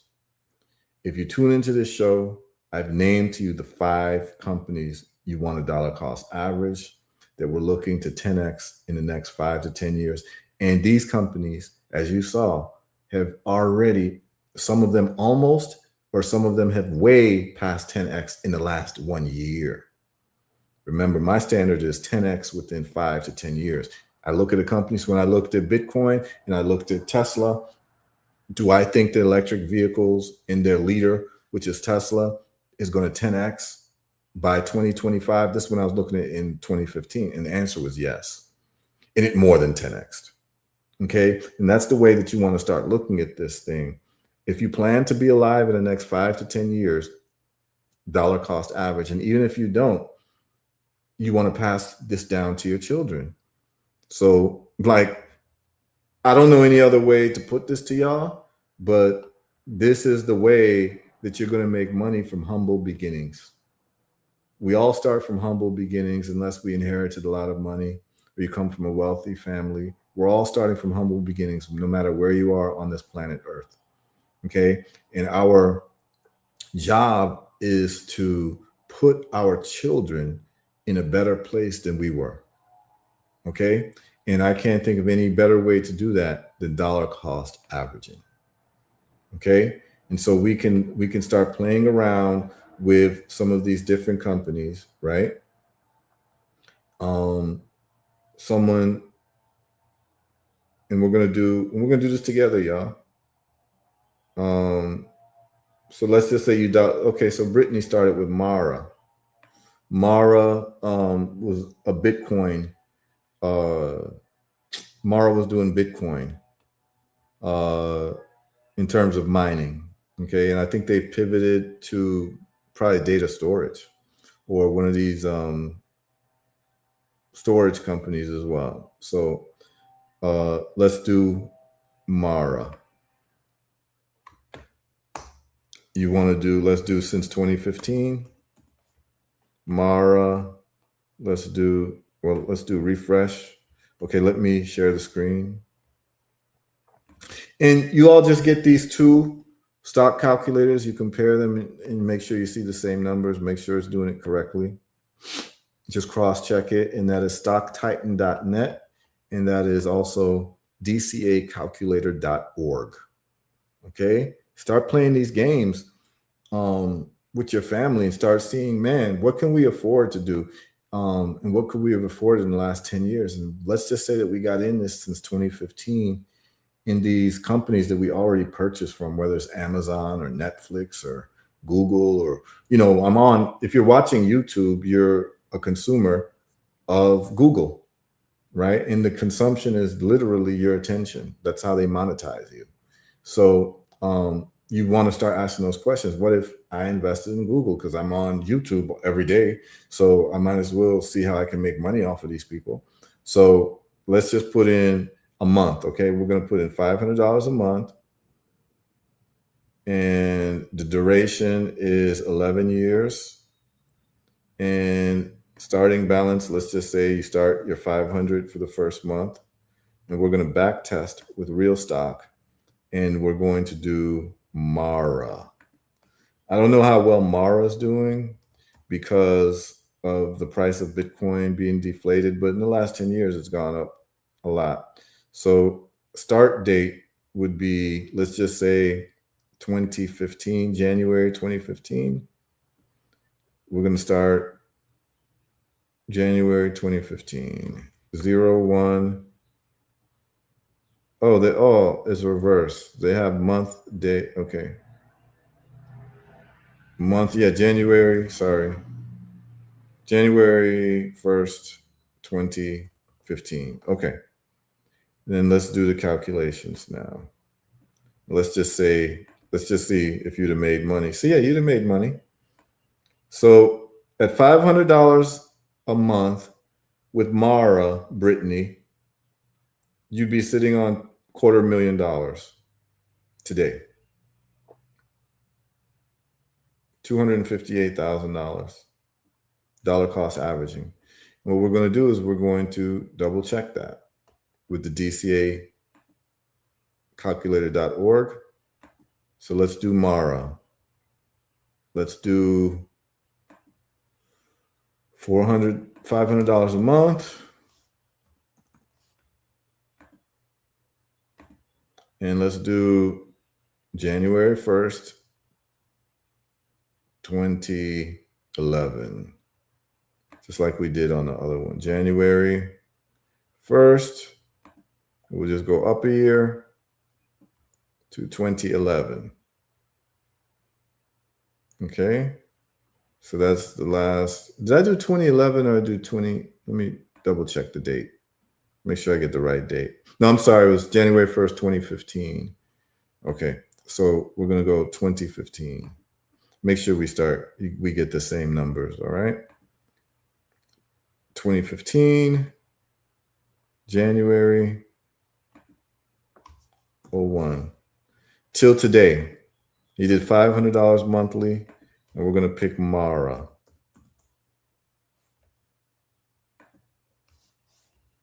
Okay, there we go. Start DCAing Mara.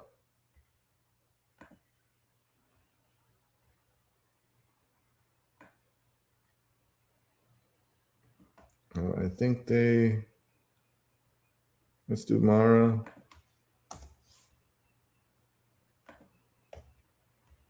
Oh, they want me to. You see what's happening is that they're actually doing pop-ups on this. Oh, it didn't have this right. That's why.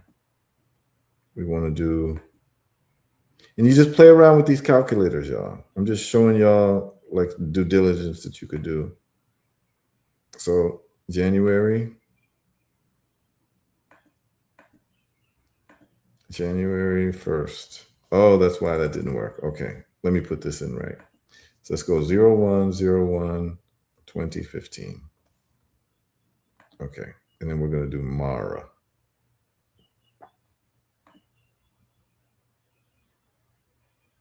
Okay, so this one is saying if you did January with Mara $500 monthly, it's saying $930,000. You'd be sitting on close to $1 million. So now what we have to find out is which one is accurate. And so I'm getting the feeling, because I'm looking at what DCA this one did last time, Stock Titan. I think this is the proper one right here.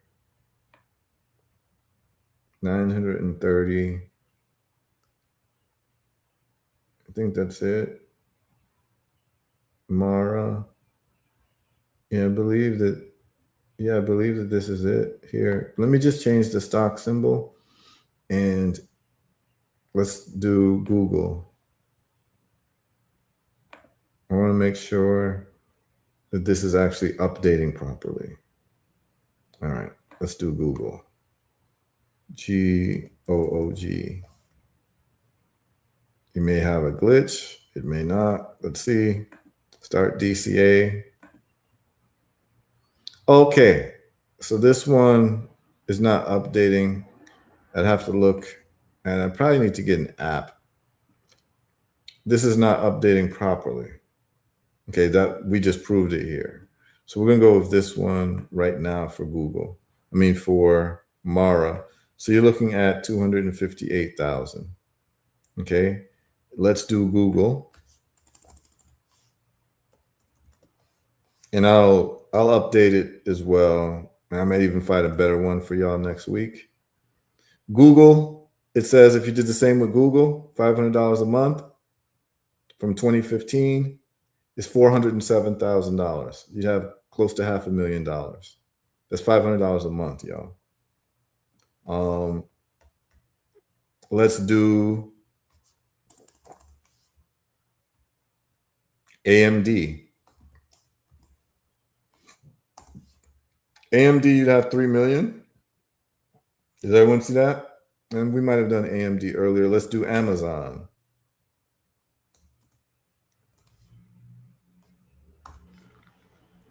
Amazon, you'd have $250,000, right?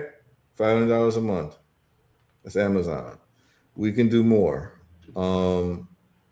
Someone asked for Micron. Micron isn't that old of a company, but okay, if you did $500 a month for Micron since 2015, you'd have $2.4 million. Do y'all see that? Wow, yeah. That's it. Sure. Yep. Yeah, someone says you did 100 and changed to 500. Yes, I changed it to $500 a month because people wanted a monthly. People were asking me for monthly instead of weekly because they were telling me that, you know, I can't do it every week, but I can do it monthly. So I changed it to $500 a month, as you'll see here. This is 500 monthly. You see that? Which comes out to about $125 a week. So I just did it to monthly. Okay, and I'm just picking different companies to plug in that if you invested since 2015, what you'd be looking like in terms of money. Okay, so you'd be sitting on $2.5 million with Micron. Okay, according to this one, and I would cross-check it with another calculator, and I'll find another one. And by next week, I'll have probably an app that works flawlessly. But right now, this is what we're going to work with. Okay. And people are saying they need to go lie down. They're sick. Yeah. Brittany, yeah. But you know, the system is not designed to tell us this. Okay. And that's why we're here, to tell you what the system is not going to tell you, whether it's in health or wealth. There were other companies that people asked for, and we can look at those companies as well. But the point is this. Here's the point. You can play this game all day long and just go to these websites with these dollar cost averaging calculators and think about yourself in the last, since 2015, what you were doing, or since COVID 2020, 2021, what you've been doing and what you could afford monthly. And then just start putting into these companies that you usually will either tune into, whether it's Google or use in some type of way, whether it's Amazon, and just start thinking about changing your relationship with these companies. You get what I'm saying? You want to, oh, wait. It was this tab. I'm sorry. This is the tab that you all should have been seeing. This is Micron. Do you see it now? 2.4 million. Are y'all able to see that? Yeah, I was sharing at the different screen. So right. you'd be at 2.4 million if you put $500 a month into Micron since 2015. Okay, and it goes on and on. Like let's look at Intel. Intel, you'd have $310,000. Let's look at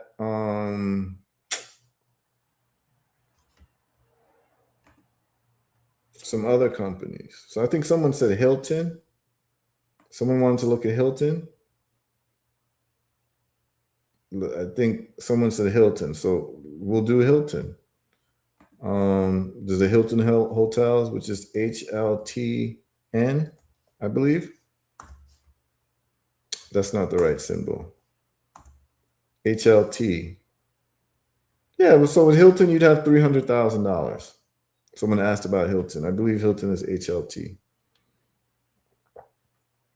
Okay. And so this is the homework assignment that you all have, man. Every time I'm showing you all this, hopefully you go and do homework assignment and test out everything that I'm saying. Go to stocktitan.net, go to DCA calculator and start playing around with these numbers, man. Remember, just go to back test mode and start putting in the years and how much money you put in monthly. And it should be 20% of your income, your monthly income. I'm not asking you to put in 100%. I'm not asking you to put in 80%. I'm just saying take 20% of your money that you have, and instead of spending it elsewhere, pay yourself first. Invest in what you want to do first, because this is where you're going to make outsized money. I know people who do inverse. Like, I know people who invest 80% of their money. I've known these people for a long time. They live off of 20% of their money. Okay. And they'll live like they won't buy no flashy car. And these are people sitting on $10 million and they just have a mission and they're not buying no flashy cars. You'll see them, they're wearing the same t-shirt and jeans every day. They live in a 1-bedroom somewhere because they have a mission. They said, for the next 20 years, I'm going to sacrifice and just build up my wealth. And so what they're doing is they've inverted the 20% rule and made it an 80% rule. Okay. Someone said TSM. Yes, TSM is Taiwan Semiconductor. Let me share that. Let's just say you invested in TSM.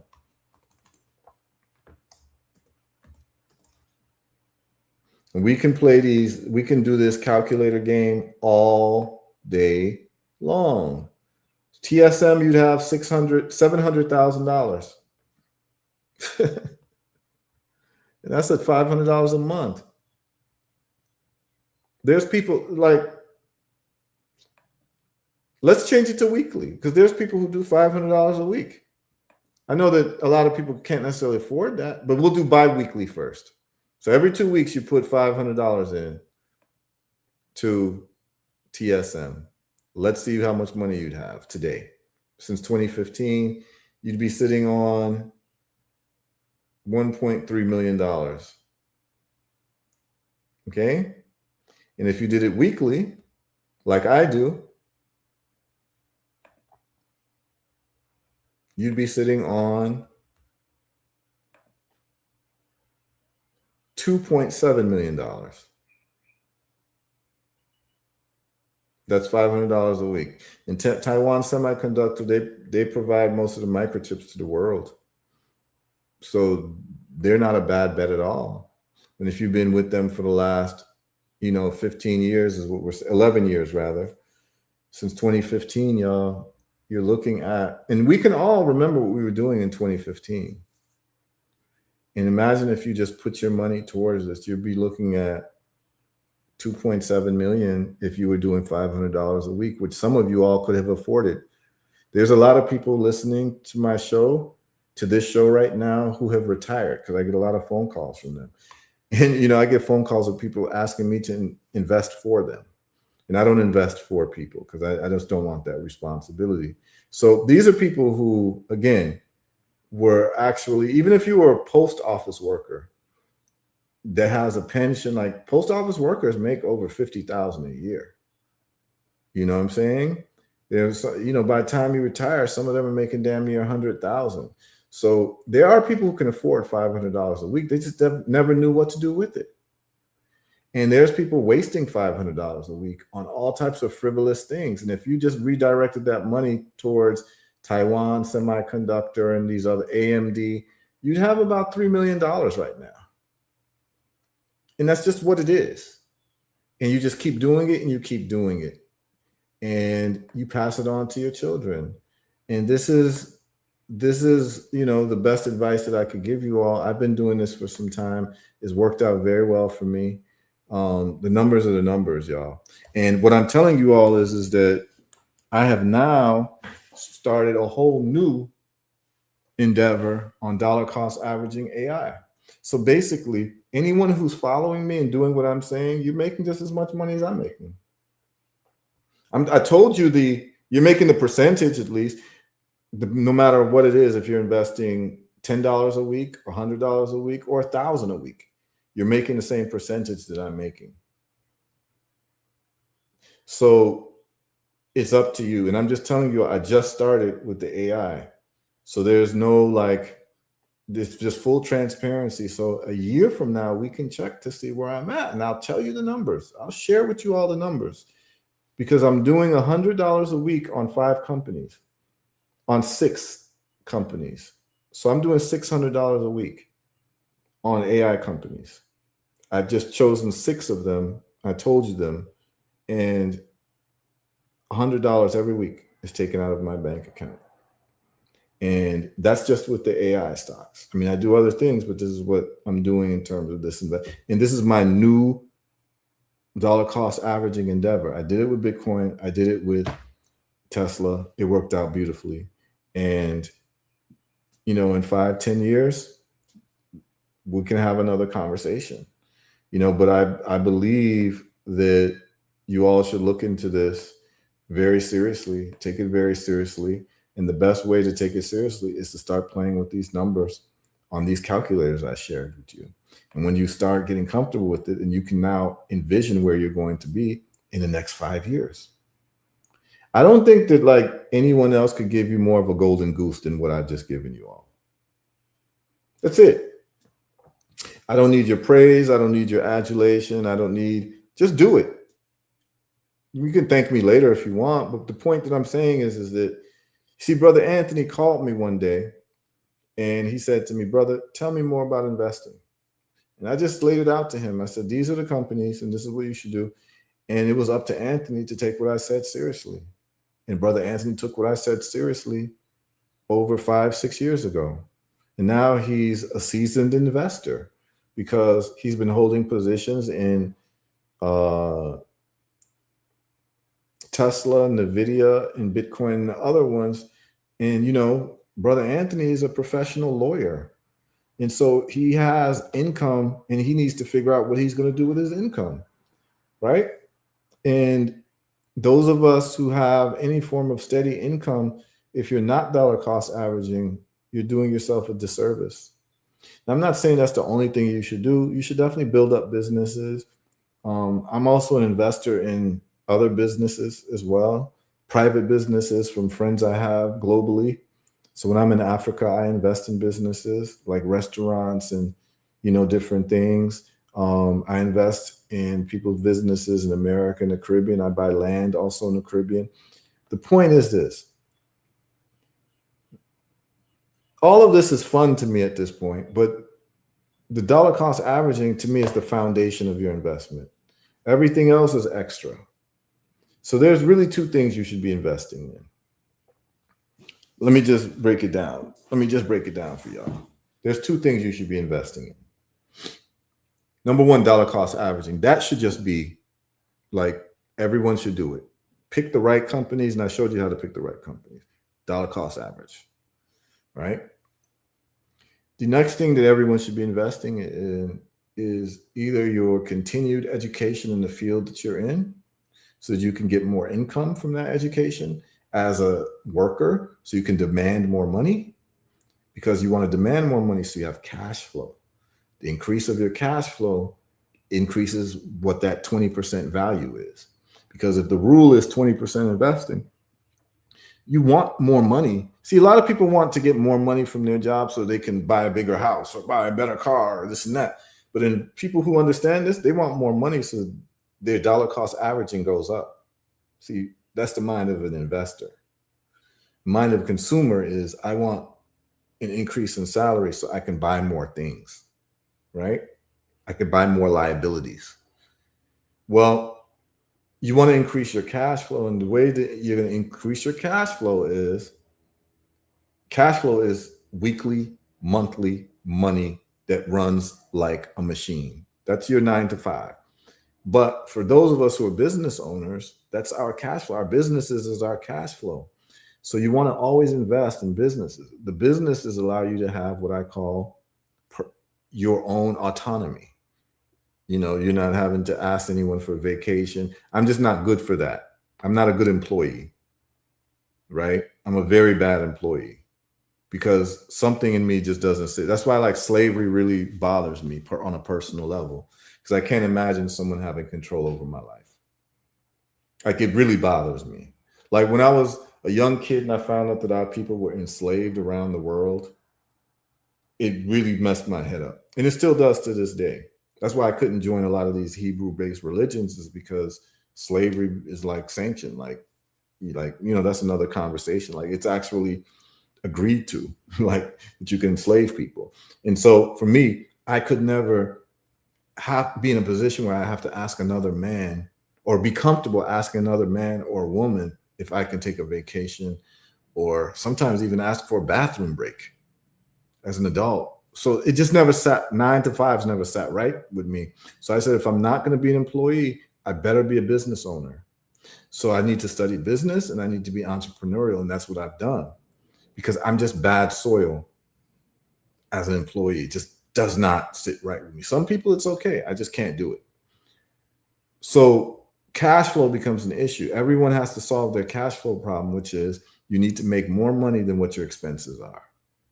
And so your business, if you're going to have a business, and you have a job at the same time, you quit your job when your business is making you more money per month for 6 consecutive months, at least. So once you, like, let's just say you make $3,000 a week and you hate your job, but you need it to pay bills, or $3,000 a month, let's just say, and you're making, $36,000 a year. Don't quit your job unless you can make, but if you're making $3,000 a month, I would say still hold on to your job and try to have your business double that income for 6 months consecutively, and then you can quit your job. And there's some people who do both. They'll keep a job and still do their businesses. But the point is to increase your cash flow. Okay? Increase your cash flow, because you're increasing your cash flow so you can invest. Because the investment is what's going to give you ultimate freedom. The ultimate freedom is when you can sit on the beach on a Tuesday at 11 a.m. and you don't have no worries about money or anything, because your investments are taking care of itself. This is where I'd like to see everyone. I've been in this position for the last probably 20 years of my life, where I can literally sit on the beach on any day of the week and just relax. But I don't relax per se, because fun for me is making money and starting businesses. So my idea of fun is completely different than most people. But I would love to see everybody economically free. And there's a methodology to it. It's a science to it. And because it's a science, that means that you can replicate the results. And it's important, if you are one who takes your freedom seriously, like your personal freedom seriously, then you're going to want to take investing seriously, right? I like to be in control of my time. I like to be able to do whatever I want with my day. And I like to, what I call, design my life. And if you don't design your life, someone will design your life for you in the form of an oppressive 9 to 5, or being fired whenever they want to fire you. It's not a position you want to be in. It's not a position you want your children to be in. So I'm just giving you all an opportunity to look at the other side of the world and how wealthy people operate, in that you, from humble beginnings, can also become wealthy if you understand how to do these things. And I've shown you that with as little as $100 a month, you can actually build your portfolio to $1 million over the span of 10 years. $500 a month, $3 million. So it's like, if you just understand this stuff, man, and it's very unfortunate that our parents never knew this. Very unfortunate that our school system never taught us this, because most of you all who are hearing this and you're tuning into this show, man, you all picked this up from one episode. So imagine if I can teach you this in 2 hours. What the hell was the educational system doing for us for 18 years? 20 years of going to school and not picking up this information that could be easily taught in 2 hours. That lets you know that it's purposeful. They purposefully want you to be struggling, and they purposefully want you, because this is the way that they can control you. And they want you purposefully tethered to where you live so that you don't get to see the rest of the world and have a real world view. Because there's a lot of adults who have all these opinions but never left the country, or never left their block, never left their state. But they got all these opinions about the world, but they never traveled. And so, like, when I hear people talk, and I kind of laugh inside, because I can tell they never traveled and really saw the world and learned other languages and other cultures, and see that there's something greater than the place where they were born. That there's actually opportunities all around the world to meet different people, to have different relationships, to learn different histories, to learn and see the earth. Because here's the deal. It's hard to say that you're from Earth and you ain't seen the earth. I'm from the planet Earth, but I haven't seen the planet Earth. And the reason why you haven't been able to is because you're tethered to your job. But imagine if you're not tethered to your job and you can actually travel and see the world. I can tell you all right now that you preaching. Hold on a minute. You're tethered to your job. How could you be a man of the earth and ain't seen that? Talk that talk, man. Like, yeah, I mean, but most people's lives are completely circumstantial. What I mean is that you never control where you were born. You never controlled, certain circumstances that were dealt you, but you certainly can make proactive changes. And I've met people, man, I've met people who've come from poverty, and they are completely economically free now when you sit down and talk to them. Because I've been fortunate to design my life in a way that I've lived in different countries. I was born in Ghana. I grew up in Chicago. I went to university and law school in Boston. So I lived in Boston for like 8 years, right? I lived in Miami for several years. And during that time, I lived in the Caribbean.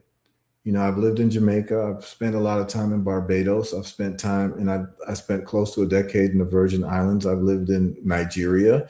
I've lived in Ghana, and I've lived in Rwanda. I've spent time in Kenya and Tanzania. So I've been able to see the world. So I've been able to formulate my worldview based on real life experiences and not rumors and innuendos. And I have loving, lifelong relationships from people all over the world. And I think that that's where you'd want to be as a human being on this planet, to not limit your human relationships to your block, right? You have a very limited view of the world. And I always tell a story of when I used to live in Brooklyn. I'll never forget sitting down with some folks, and I was saying I had to leave because I had to go to Harlem and catch the A train. So those are the us who know New York, the A train is express train from Brooklyn to Harlem, right? And I'll never forget, he was like maybe a 25-year-old kid asked me, "What's Harlem like?" This is a kid who lived in Brooklyn. He'd never been to Harlem. Like, he'd been in Brooklyn all his life and never even hopped on a train, which is like maybe $1.85 at the time. And I was shocked. It's like, "What's Harlem like?" I said, "You know what? Next time I'm going to take you to Harlem with me. And we actually took this kid to Harlem. He's looking around. Oh, this is the Apollo. You get what I'm saying? Like this is real. That's This is real. real. So That's imagine real. that kid growing up to be an adult and has all of these opinions about the world, and he's only been in Brooklyn. But that be the one with the most opinions. That'd the be the one who people with the stayed, most who ain't opinions. been pat. He never saw Coney Island. Yeah, never. And it People, goes I don't think further. people be understanding that. Like, there's literally people in New York from Brooklyn that have never left Brooklyn. Yeah. My dad, I've I don't met mean to them. blow my father up, but my dad is literally 78 and he's in Charlotte. He went to Charlotte to see his daughter, to see our sister. And I think that might have been the first time that I know, me personally. He might have traveled before, but this is the first time that I know he left New York.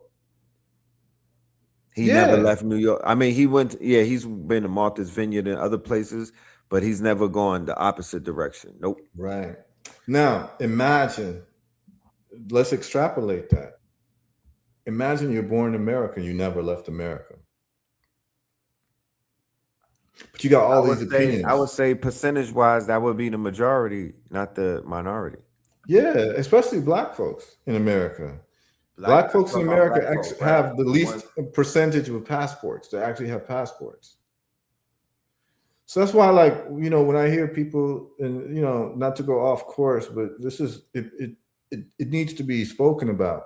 There is, growing up in America as somebody who was born in Africa, growing up in America, there's so much misinformation about Africa to people in America that they just have no sense of what's really happening in Africa. And then there's people in Africa who've never come to America that don't really understand what America is, because all they can do is get a sense of America from rumors and innuendo, right?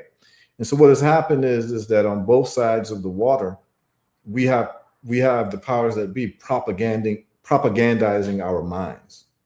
And I can tell you that one of the best things that I've done for brothers in this country is, there's one brother in particular, I'll bring him up. His name is Howard Dorsey. He 2 years ago, he came to Africa with me. We were in Gambia at the time. Me and another brother, big up Kwame. This brother's from Jamaica, and we decided that we were going to start a block making factory in Gambia. So we did. And this brother, Howard Dorsey, from DC and Pennsylvania, came too. He met us in Gambia. It was his first time in Africa. And when he got to Africa, it's like you could tell his whole world opened up, because he actually saw Africa from his own eyes instead of rumors and innuendo from someone else. And of course, Howard Dorsey's looking to buy land and, move to Africa, because, he would say, this is the first time I could sleep in peace. And what a lot of Black folks don't realize is that you don't realize how much stress you're carrying in America until you leave America, where when you wake up, particularly on the continent, you feel a lot of pressure lifted from your body. And when you come back to America and you go through immigration, you feel that pressure come right back on you, because you know that you're literally persona non grata through the history of this country, and you want to go to a place where you don't feel that way. And a lot of Black people on earth, particularly in the Western Hemisphere, have never had that feeling in terms of a sense of belonging. And almost to a number, people feel that when they go back to the continent. And you should just talk to people. And the way that you're able to do that is if you have some type of income, or you've invested properly, or what have you, because most people, you have to stay where your job is. And that was really interesting, is that what COVID showed us was that you literally could work remotely, right? They had everyone reporting at work before COVID, and all of a sudden COVID happened, and now all of a sudden you can work from home. And actually, Brother Phil, Red Pill, COVID showed us the fraud of the work system, because it showed us that people actually didn't need to go to work. You actually could have worked from home, but the only reason why they had you reporting was to discipline you. And right? your sweat equity. They were Yeah, well, it was just they to were aura discipline you. farming. Yeah, We want you at this place so that at we this can place at monitor this you. time. Yes, Don't be yes. late. Don't, That's yes, why the exactly. sister got $4-something million. She was fired for being late 11 times, but she was able to beat them in court and caught a few million off of them. Like, don't play with me, Have me Yeah, reporting. So yeah, yeah, yeah. this is the 2020 saw the collapse of what we know as the organized reality. So what they call normal is no longer normal. There's a new normal, but everything has changed over the past or the course of 6 years. And every day that we wake up, it is collectively collapsing. Mm-hmm. So as we collectively watch this agreed upon reality shatter in front of us and fall to pieces, because we know, like you said a minute ago, there's a real world that exists that we're not living in right now at the moment. The real world that really exists, where there's a living world, is us being on a beach in nature, no worries, bills paid and whatnot, sun gazing, sunbathing, eating what we want off of the tree, not buying it from the store. Actually, sometimes the food walking up to us and introducing itself, not dealing with all of the fake things about this, your children playing freely, open fields, off grid. That's the real world. That's the living world. That's the world that Yeah. they don't know, they don't want you to know about. And they set it up to whereas even if you experience it in retirement, you only have a few years to experience it. It is. It's So true. And let me be clear on something too for people. Um, and I gotta talk because you know how I'm telling you all about these stocks to pick. I would be remiss if I didn't share with you the opportunities that exist on the continent. And really, this whole there's this like little enclave of people in America. Well, there's a bigger enclave of what white people have done educationally in terms of telling us about Africa. But I always knew it was wrong because I was actually born in Africa. So when they talk, I'm like, no, that's not true. You know what I mean? Like if you were born in Harlem and people telling you about Harlem, like, no, that's not true. You know what I mean? Because they're gonna tell you, oh, people shooting each other every day in Harlem, killing each other. Man, let me tell you something. If I was to read about Harlem and in terms of modern Harlem and what people were saying about Harlem in the last 20 years, I would never want to go to Harlem. But I've been in Harlem and lived in Harlem. Big up Abiodun Ayowele from Last Poets, where I would always go to his house in Morningside. The amount of love I get in Harlem is on a whole different level.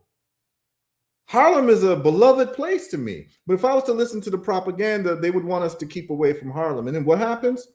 It gets gentrified with the same people who've been telling you to stay away from Harlem are buying land in Harlem. Right? Well, the same thing applies to Africa. So the people who tell you, oh, Africa ain't nothing. Oh, they trying to get black people to go to Africa and this and that and blah, blah, blah. And no, we don't want to go to Africa. But over my dead body, I'm not going to Africa. You know what I'm saying? Like you got people saying, and you don't realize what's happening in Africa in terms of wealth creation. It's astonishing the opportunities that are on the continent that would fall in your lap if you went there as a business person, as an investor. And it literally, you have, if you're into manufacturing, you have all of the raw materials there that makes Africa literally the most valuable continent on earth and a valuable piece of real estate. So if you're a business person, you look at Africa completely different. And if you're an investor, you look at Africa completely different because that's where you can actually build an empire. You literally can build an empire in Africa if you know what you're doing. And this is what I'm doing. Like, you know what I'm saying? Like, I'm not listening to the chatter that people have been trying to propagandize about our continent for how many years. The bottom line is this: find yourself in a place where you can thrive. But you'll never know if you don't travel. If you think that the place where you're born is the best place on earth,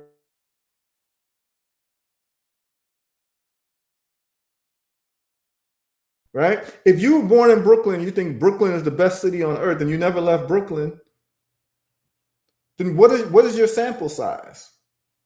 You see, it's a trick so that we don't actually reclaim what's ours. Because here's the bottom line. There's what you call the North and the South. The northern countries are all the wealthy countries, but they don't have the raw materials. I'm not even talking about race. Look at the northern countries and the southern. The southern countries, the countries of the south have all the raw materials. The countries from the north, you know, Sweden is a wealthy country. Norway is a wealthy country. England is a wealthy country. France is a wealthy country. All these countries are wealthy, but they're the northern countries. Why are the northern countries wealthy while the southern countries, South America, Africa, are seen as developing countries? That's because the northern countries are literally leeching off of the southern countries. So if the southern countries were worthless, there would be no leeching happening because you would have nothing to leech from. So if you realize that, then you start to say strategically, these are the places I need to be to start developing myself, because all the wealth from the West or the North comes from the South. This is just facts. You know, there's no raw material. There's no gold in London unless it's been imported from the countries that they colonized. France the same way. And they have to keep doing this because they really don't have natural resources like that. So what happens when the people, which is the melanated people of the earth, which are tropical people, decide to get serious about the resources that's under our feet? The world changes. And of course, I have a master plan for this. And the point of the matter is that I want to go where the gold is, the oil is, the plutonium is, the iron ore. I want to go where the bauxite is. I want to go where all of these things are on the African continent. It's just about the African people worldwide organizing this. And if you are interested in this, then you're just going to go book a ticket and go see for yourself. And like this person said, it's true. Post break, inexperience, that weight come off me when I touched down in Accra, Ghana, in South Africa. Facts, the stress just disappeared. I did have to battle the propaganda in my mind, though, and that's real. And this person got me laughing. Cairo, the one, says facts. I think they were referring to when people were able to work remotely. Proved that actually people didn't have to show up to work. Cairo got me laughing, saying facts, they was trying to aura farming at a warehouse job. SMH had to leave. Aura farming, I like that.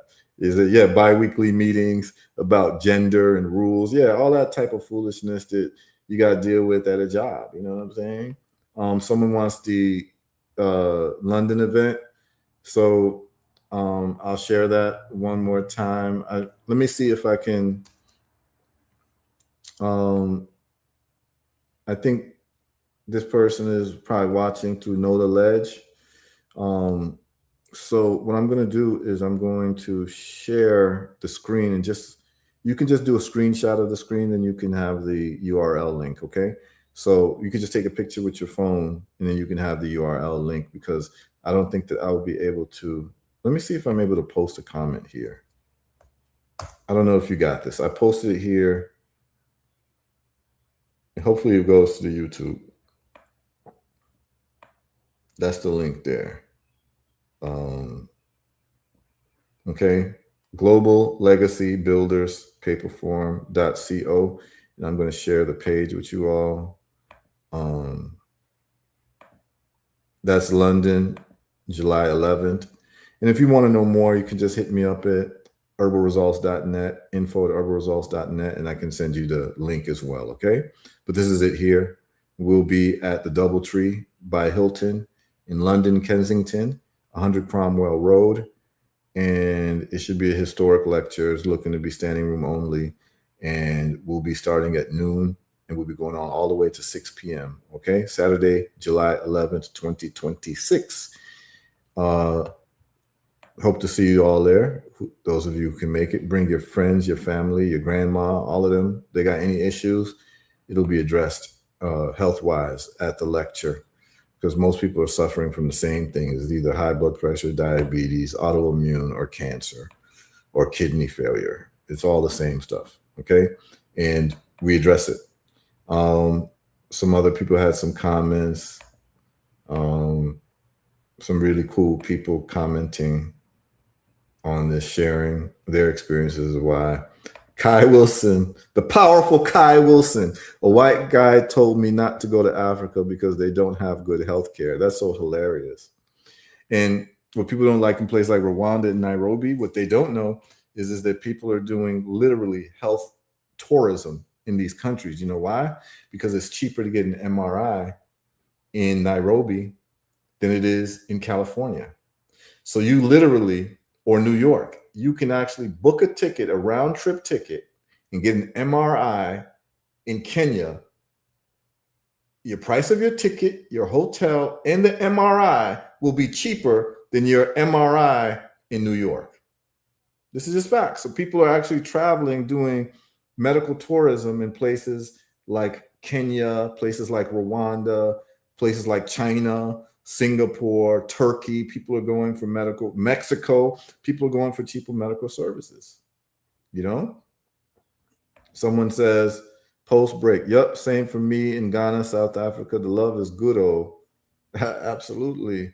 And the only people can talk about is people who've actually exercised their passports and actually have gone to these places. Other than that, you're just talking from emotions that you've been put in your head by the forces of division, right? It's easy to divide Black folks. It's something that we've been doing for a long time to no avail, right? I told you all about Gabriel of the Prosser plantation where I was in Richmond this weekend, and I really felt that Gabriel energy. He did one of the first slave revolts in Richmond, Virginia, which he was actually partnering with the Haitians. And he had, just like Denmark Vesey, because at that time the Haitian Revolution was popping off in the 1800s from 1791 on. I talked about that extensively. People don't understand that we've always cooperated with each other, but this division has stopped us. And there were two people who snitched on him because they believed in division of Black people. Like, you know, you work at this plantation, I work at that plantation, you this, you're that. And so I'm going to tell on you, basically. And I'm going to side with our white slave masters. And those two names was a guy named Tom, Black man named Tom, and a Black man named Pharaoh. They're the ones who snitched on Gabriel Prosser. And then when you look at Nat Turner, there's people who snitched on him too. We can say their names too. And then you go to Denmark Vesey, snitches again. And these were people who did not believe in Black unity or Black liberation. And these people still exist today. Just like when I talk about, some of these concepts now, you're going to have people chime in and talk about, separation in some type of way. These forces always exist, but the ones who want to unify are the ones who make history in a positive way. The ones who want to divide are the ones who became the historical enemies of our people, like Tom and Pharaoh and these guys who snitched on Gabriel Prosser when Gabriel Prosser was working to unite us, because he literally had 1,000 Black folks ready on August, I think it was August 30th, 1800. But it was a big rainstorm, and it set things back, and he got snitched on. Okay, so unity is the key. Anyone who tries to divide, just understand that they're going to zero. As a mathematical concept, division seeks to go to zero. Multiplication is gone through unity. The unity of numbers and the combining of numbers goes to infinity. So if you want infinite power, infinite influence, infinite strength amongst your people, you unify. If you want to go to zero, you divide. That's it. Okay? I don't know how many times I got to tell people this, but that's just what it is. And we can go over all types of historical examples. The division of Black people is easy. It's low-hanging fruit. We can divide ourselves based on religion. We can divide ourselves based on national origin, the place where we happen to come out of the womb of our mothers. We can divide ourselves based on what? Zip codes. We can divide ourselves based on skin complexion. But just understand, the rest of the people on this planet look at all of us the same. Whether you're a Black person from Australia, you're a Black person from New York, you're a Black person from Accra, you're a Black person from England, you're a Black person from France, the rest of the world sees us, looks at us, and treats us accordingly to how they feel about Black people. They don't care where you're born. They don't care about your religion. They don't care about none of that. So, for us to think that we're better than each other because of where we were born and all of these conversations that take place, it's a fool's errand. And I welcome you to it, and good luck. But over here, we're talking about universal unity, period. Okay? And that's just what it is. You don't like it, you don't like it. I don't care. So this is what we're going to keep doing, letting you all know how we're coming up. We're going to talk about some of these opportunities on the continent and in the Caribbean. We're going to look at the Caribbean stock markets, the African stock markets. We're going to look at real return on capital. There is a great investor, and I'm going to play that. Like, there's this investor. He's a very successful man. He's a white man. And he said that in all of his investments in the last 10 years, his greatest return on capital has been his African investments. And I'm going to let a white man tell y'all, because there's some of us who love to hear things come from white men as validation. Like, because if you don't want to hear it from me, I'll let a good white source tell you about the power of investing in Africa. And I might share that next week. And I'm doing that because of some of the comments that I'm seeing. Anytime I bring up Africa, I start seeing words like delineation and, oh no, you're bringing up Africa and this and that. And I want you all to hate me. Those of you all who have that position, please hate me, because I know where I'm supposed to be in terms of where we're going historically. And people like you are supposed to hate me. If you hate Africa, you're supposed to hate me. If you hate the unity of Black people, you're supposed to hate me. And I thrive off of that hatred. And then I thrive off of the love of those of you who understand what our mission is supposed to be. Because what happened to us was a global decimation. And we're only going to solve our problem through global unity. You know, Jewish people don't care where you're born, right? You either support Israel or you don't. They don't care if you were born in, Paraguay or Uruguay. They don't care. If you're a Jew, you're a Jew. And that's how they unite. I don't agree with what they're doing, but they're a very unified force, and they don't divide themselves based on national origin. So I don't know where Black people thought that was like the thing to do. But, good luck to y'all who have that position, man. It is what it is. The majority of us are going to keep doing what we're doing to make sure that Black people worldwide are empowered and able to actually bring value to our children, because no one cares about where you were born. Chinese people don't care where you were born if you're Black.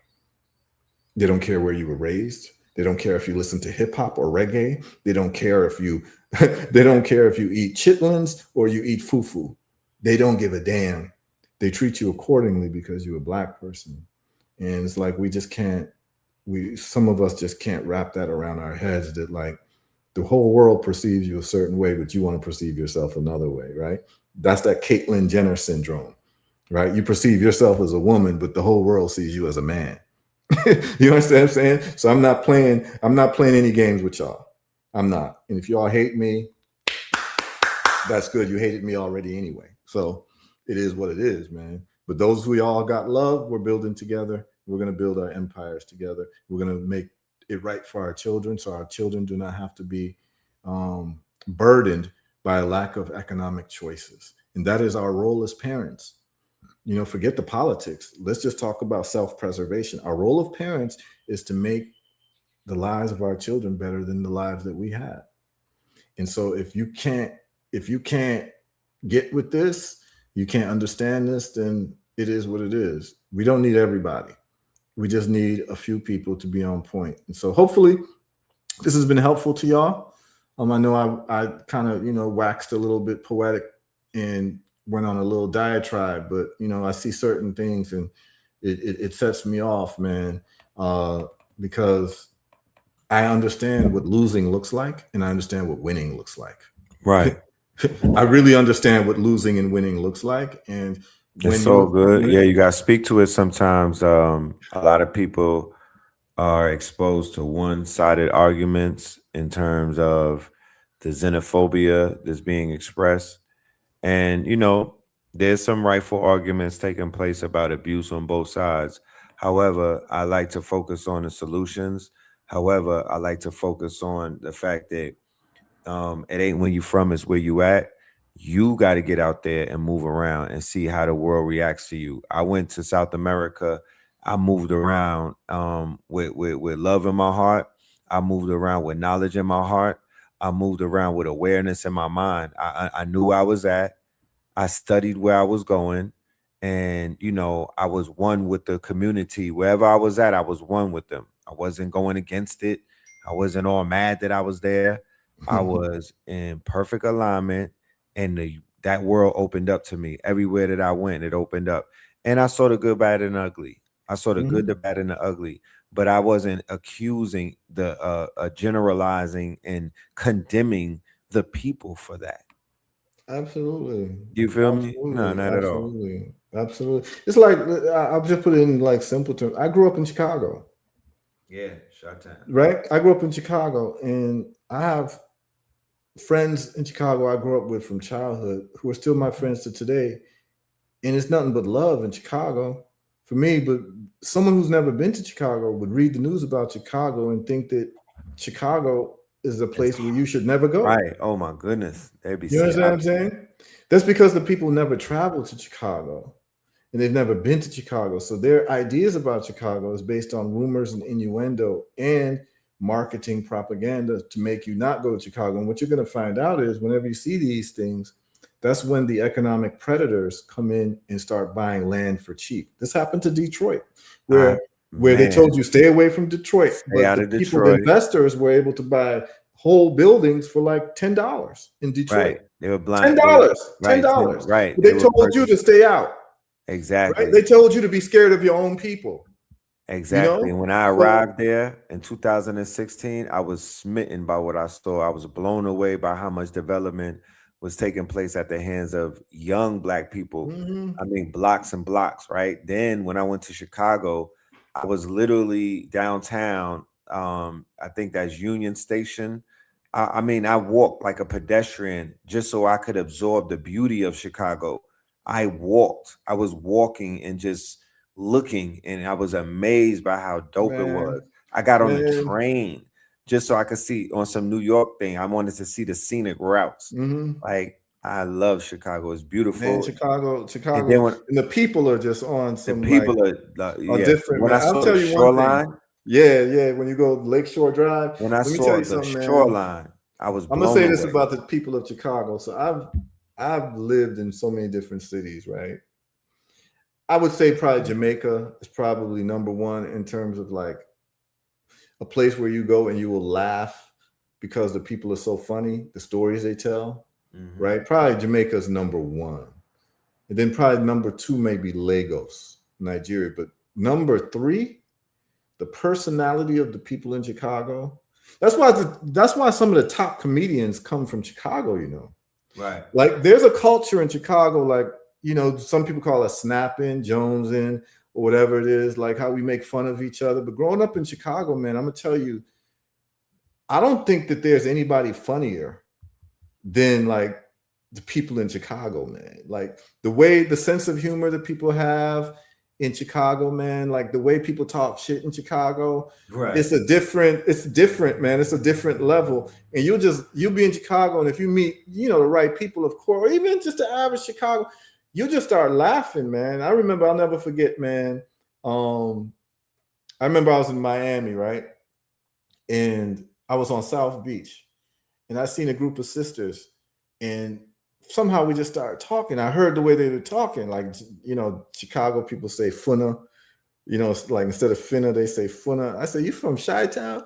They were like, hell yeah. We started talking, and man, I was dying with laughter, man, just from the language and the sense of humor, man. And so it's a real shame that Chicago's being cast in this light that like, oh, this is a place you don't want to go and this and that, because people are really missing out on the beauty and the personality of the Chicago spirit, man. Like the people in Chicago are some of the funniest characters that you ever will meet. And even these comedians that come out of Chicago, like Bernie Mac and who's the other guys? Who's this guy? Corey Holcomb and Dion Cole and all these other, you know, great Chicago comics. They will all tell you that they weren't the funniest people out of their friends. Like the people I grew up with were some of the funniest ass people. If they became comedians, like the Chicago folks I grew up with, right, if they became comedians, they'd be probably some of the most famous comedians on earth, because people are just naturally funny, man. Because Chicago is a really interesting place, because most people from Chicago, you know, they came up through the South. I mean, most black people came up through the South, but it's actually quite recent when when they started doing factories, right? So most of my friends I grew up in Chicago, their grandparents were all in Mississippi or Alabama. So every summer they would always go to Mississippi or Alabama. So the Chicago accent is a mix of a city accent and a country accent. So it's a real interesting thing, right?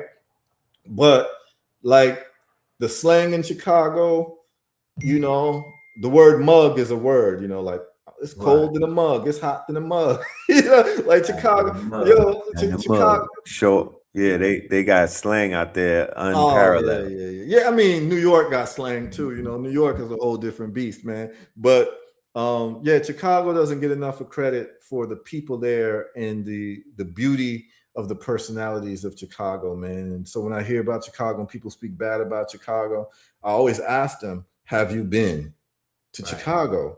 And they'll say no. And all they're getting is like drill music and, you know, hearing about this person getting shot and this. And I'm like, that's not Chicago.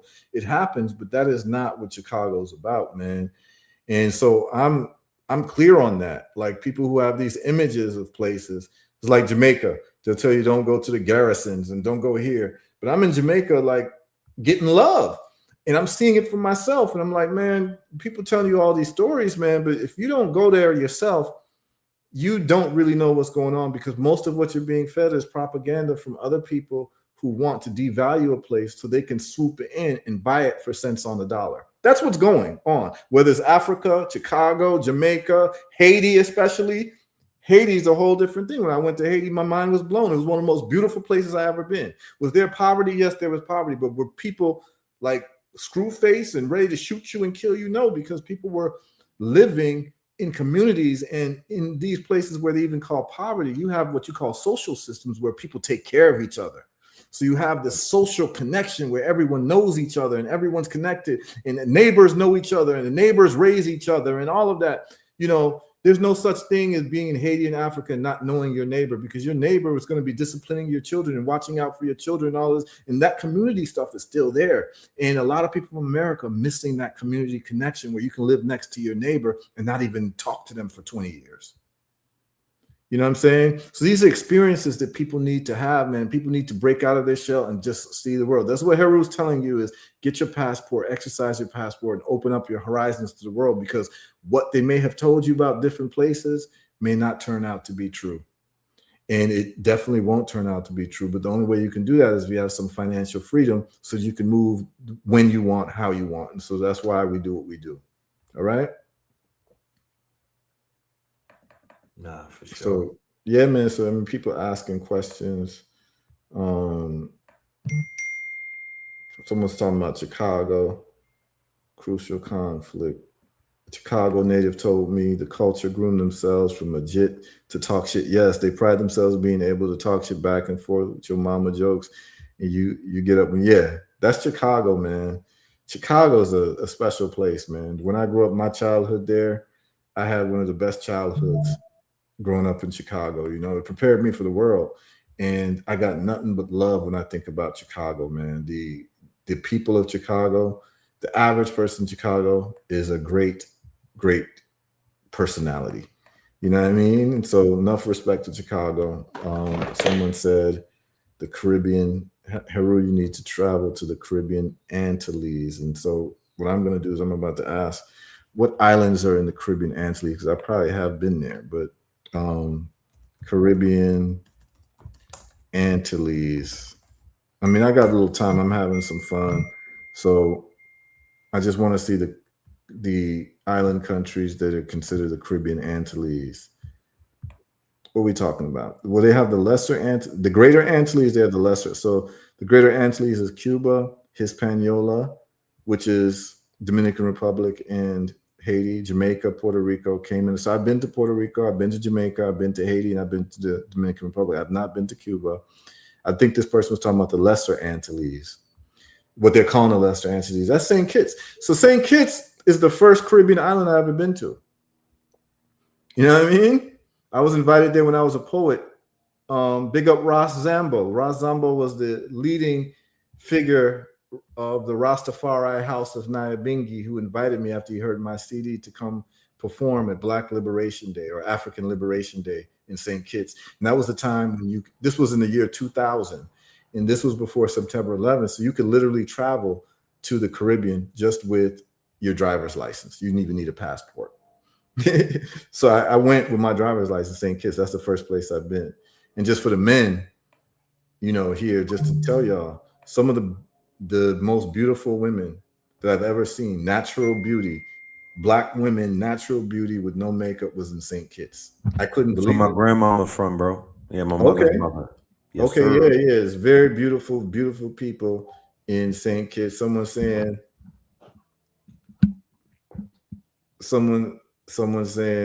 the BB2Me conference. Yes, Eyewitness, big up the powerful Genesis. Y'all should check out his music. Genesis got some great music, man. He's talking about the BB2Me conference going to Ghana. Yes, we're gonna all look to go to Ghana for the BB2Me, which is a Black Power conference on the continent. Someone said something. Yeah, so the Lesser Antilles, y'all. Yes, I've been there. Dominica. My wife is from Dominica. I own land in Dominica. I got 3 acres of land in Dominica. Barbados, stomping grounds, what you all know about Oystons, you know what I'm saying?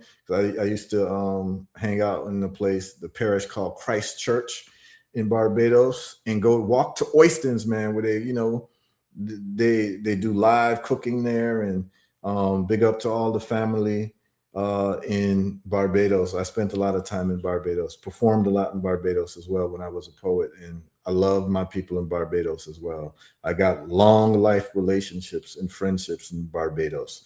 So yeah, I've been to the Antilles, y'all. I've been to the Lesser Antilles, and I don't know if the Virgin Islands is considered the Antilles, or is that, they have like Leeward Islands and Windward Islands, and so they separate through interesting separations. But yeah, I lived in St. Thomas Virgin Islands for about a decade.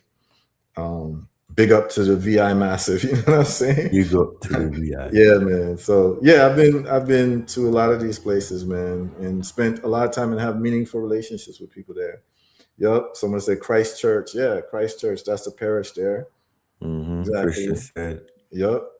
Well, Christianstead, that's Christ Church is in Barbados, but Christianstead, that's what they call East. Yeah, East and Frederickstead as well. In St. Croix. Big up on my Crucian Massive, They split it in 2. Yeah, and then in the middle you have Grove. I used to spend time in Grove in St. Croix. Big up to Naomi Ganji, Vieques. All right, everyone's shouting themselves out. Puerto Rico. I used to fly to Puerto Rico every 2 weeks. Yeah, I just went to Puerto Rico before I went to Bogota. I was loving it out there. Puerto Rico made me want to snatch some land immediately. In Puerto Rico. Yes, Puerto Rico somewhere right off out in the cut in the mountains somewhere. Build up a nice little house. Yeah, man. And raise some babies.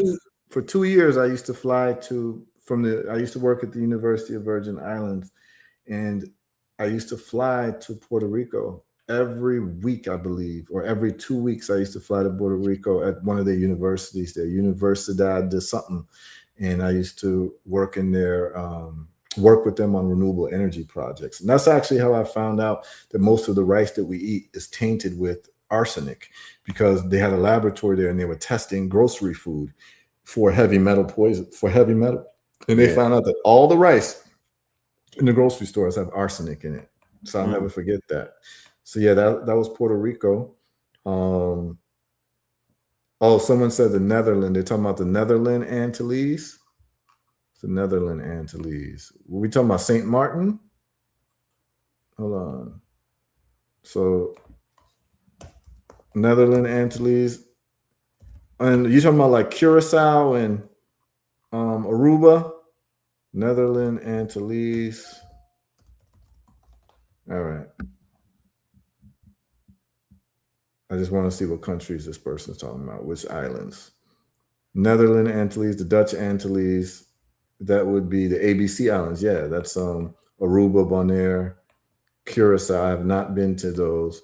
St. Martin is right down the ocean from. I've been to St. Martin, not spent a lot of time there, but I've been to St. Martin because right by St. Thomas, the Virgin Islands. Actually, you have to sometimes catch a plane in St. Martin to switch to go to the other Caribbean islands if you flew some of the different airlines there. St. Martin was a big port there. So yeah, I've been there, but I have not been to Aruba. I've not been to Bonaire or Curacao. So that's the Netherlands Antilles, I believe this person is talking about.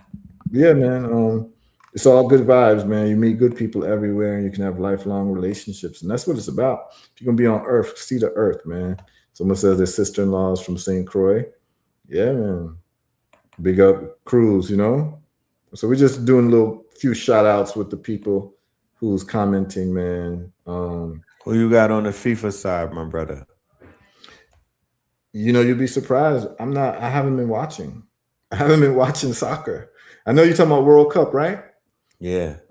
Yeah, I support any black team, man. But the crazy thing is that a lot of them. Here's the thing. Even the white teams are black teams. That's what I'm saying. Right? When you're talking about the Netherlands, they're getting people from Suriname. That's what I'm saying. This is the colonizers' game. Yeah, the colonizers are using us black folks to win their medals. That's what Straight they're up. doing. With one of the greatest soccer players of all time was a guy named Ruud Gullit, and he's from like Suriname, but he represents the Netherlands. You know what I'm saying? Right. Like, I'm sure the British team. I'm sure the British and the French team got all type of Africans on it. Like Caribbean people on it. Look, it's a blatant. I'm actually creating some artwork right now that juxtaposes the all of the Moors that I see playing soccer, and I'm like, the audacity of these these colonizers and what we will call this is the Doctrine of Discovery World Cup, because all up and down, like the best player in Spain is a Moor. He's literally a Moor. He's Islamic. He's amalgamated. He's mixed. You could tell that he has either a Spanish father, a Spaniard dad, or Arabic. Yamil, right? Well, we know that the Spanish language is heavily an Arabic language. When I was growing up, you had these baseball players from Spanish-speaking countries with Arabic last names, like Sandy Alomar. Al-Omar, right? Yeah, Al-Omar, right. And so, I remember studying a little Spanish sometime and seeing how many Spanish words are actually Arabic words. That's all Moorish influence. Yeah, it's right? All that influence, That's man. all the influence. So the story is alive. It's only waiting for someone to tell it. Black Moroccan, right? So yes, the Black Moroccans, you have these Moroccans and whatnot, that whole history of North Africa, Morocco. When you talk about the history of Morocco, when it has to do with the Moors, how the Moors claim the Moroccan flag, all of these things are beginning to surface. So this is going to be a great summer for storytellers. Do not rest on your laurels. Don't wait. There's nothing to wait for. Everything is taking place at once. Tell the stories now. Get in front of it. Don't allow someone to get in front of your story. Take full advantage. Create intellectual property. Create installations. Use your knowledge. You are in a like, if this was on a soccer field, you are in an advantage over less seasoned players, because a lot of y'all been in school. You've been learning this stuff over the years. So I would say now's the time to strike. Yeah, definitely. I know that in Spain, I want to go to I want to check out Alhambra Palace, man. Yeah, I looked at the architecture, and it's just beautiful, and I want to look at it. And there's a lot of comparisons. And in Morocco, they have this, like, I think it's the Blue Mosque there or something. It's some beautiful mosque that they have there. And then if you go farther south into Senegal with the Maurides, they have Touba. And Touba is a very interesting place, man. Like the history of Senegal and Islam that happened there. They started their own dynasties. Yeah, they started their own form of Islam, and they have brothers there with dreadlocks. They call themselves the Baifal. Like if you have dreadlocks in Senegal, they think you're Baifal. And Baifal, they're the followers of a guy named Sheikh Ibrahim Fall, who's the right-hand man of their most powerful leader called Sheikh Ahmadou Bamba. Amadou Bamba. Yes, and they built Legend. the biggest mosque in sub-Saharan Africa called Tuba. And it's very interesting because they've actually syncretized their own form of Islam, where, you know, the 5 pillars of Islam, according to the Arabic version of Islam that they have, which is the foundational Islam, is that you have to, you know, go to Mecca at least like once in your life to be like, you know, to be called a Hajj, right? Yeah. Well, the Murids don't go to Mecca, they go to Tuba. And you ask them why. They said because their ancestors are from Tuba, not Mecca. Right. So it's very interesting, man. And then you have the Baifal, they'll say they're Muslim, but they have an African form of Islam. And they don't pray. You ask them, like, why you guys don't pray 5 times a day? And they'll tell you, this is what they'll tell you. We don't pray because our ancestors prayed enough for us. All we have to do is work and learn. So they believe in work. So if you have Baifal people working to build your house, and let's say it's going to take 6 months to build a house, they'll build it in a month and a half because they take work as Very part serious. of, well, they take it as a spiritual endeavor. They also take learning as a spiritual endeavor. So you can go to Senegal and meet a Baifal. You can tell who they are from their hair. They have dreadlocks and they wear patch clothes. And you meet a Baifal person and they'll speak fluent Japanese. And you ask them, like, how did you learn Japanese? You ever been to Japan? They'll be like, no, we listen to tapes. Right. We listen to audio. And he's like, what? And they say, yeah, because learning is bringing you closer to God. So they'll pick different things, obscure things, and just master those things and learn things. And so for them, knowledge is a spiritual pursuit. And so seeing things like that has been inspirational for me, just seeing like, okay, you got all these Black folks in different parts of the world and how they get down and how they see the world is completely different. You can go to Sudan and you got a Black Muslim there, see the Islam differently than someone in Saudi Arabia or someone in Yemen and so you learn all of these things and you just sit back and you listen. And that's the thing about traveling. What traveling allows you to do is to exercise your ears. Yes. Instead of your mouth.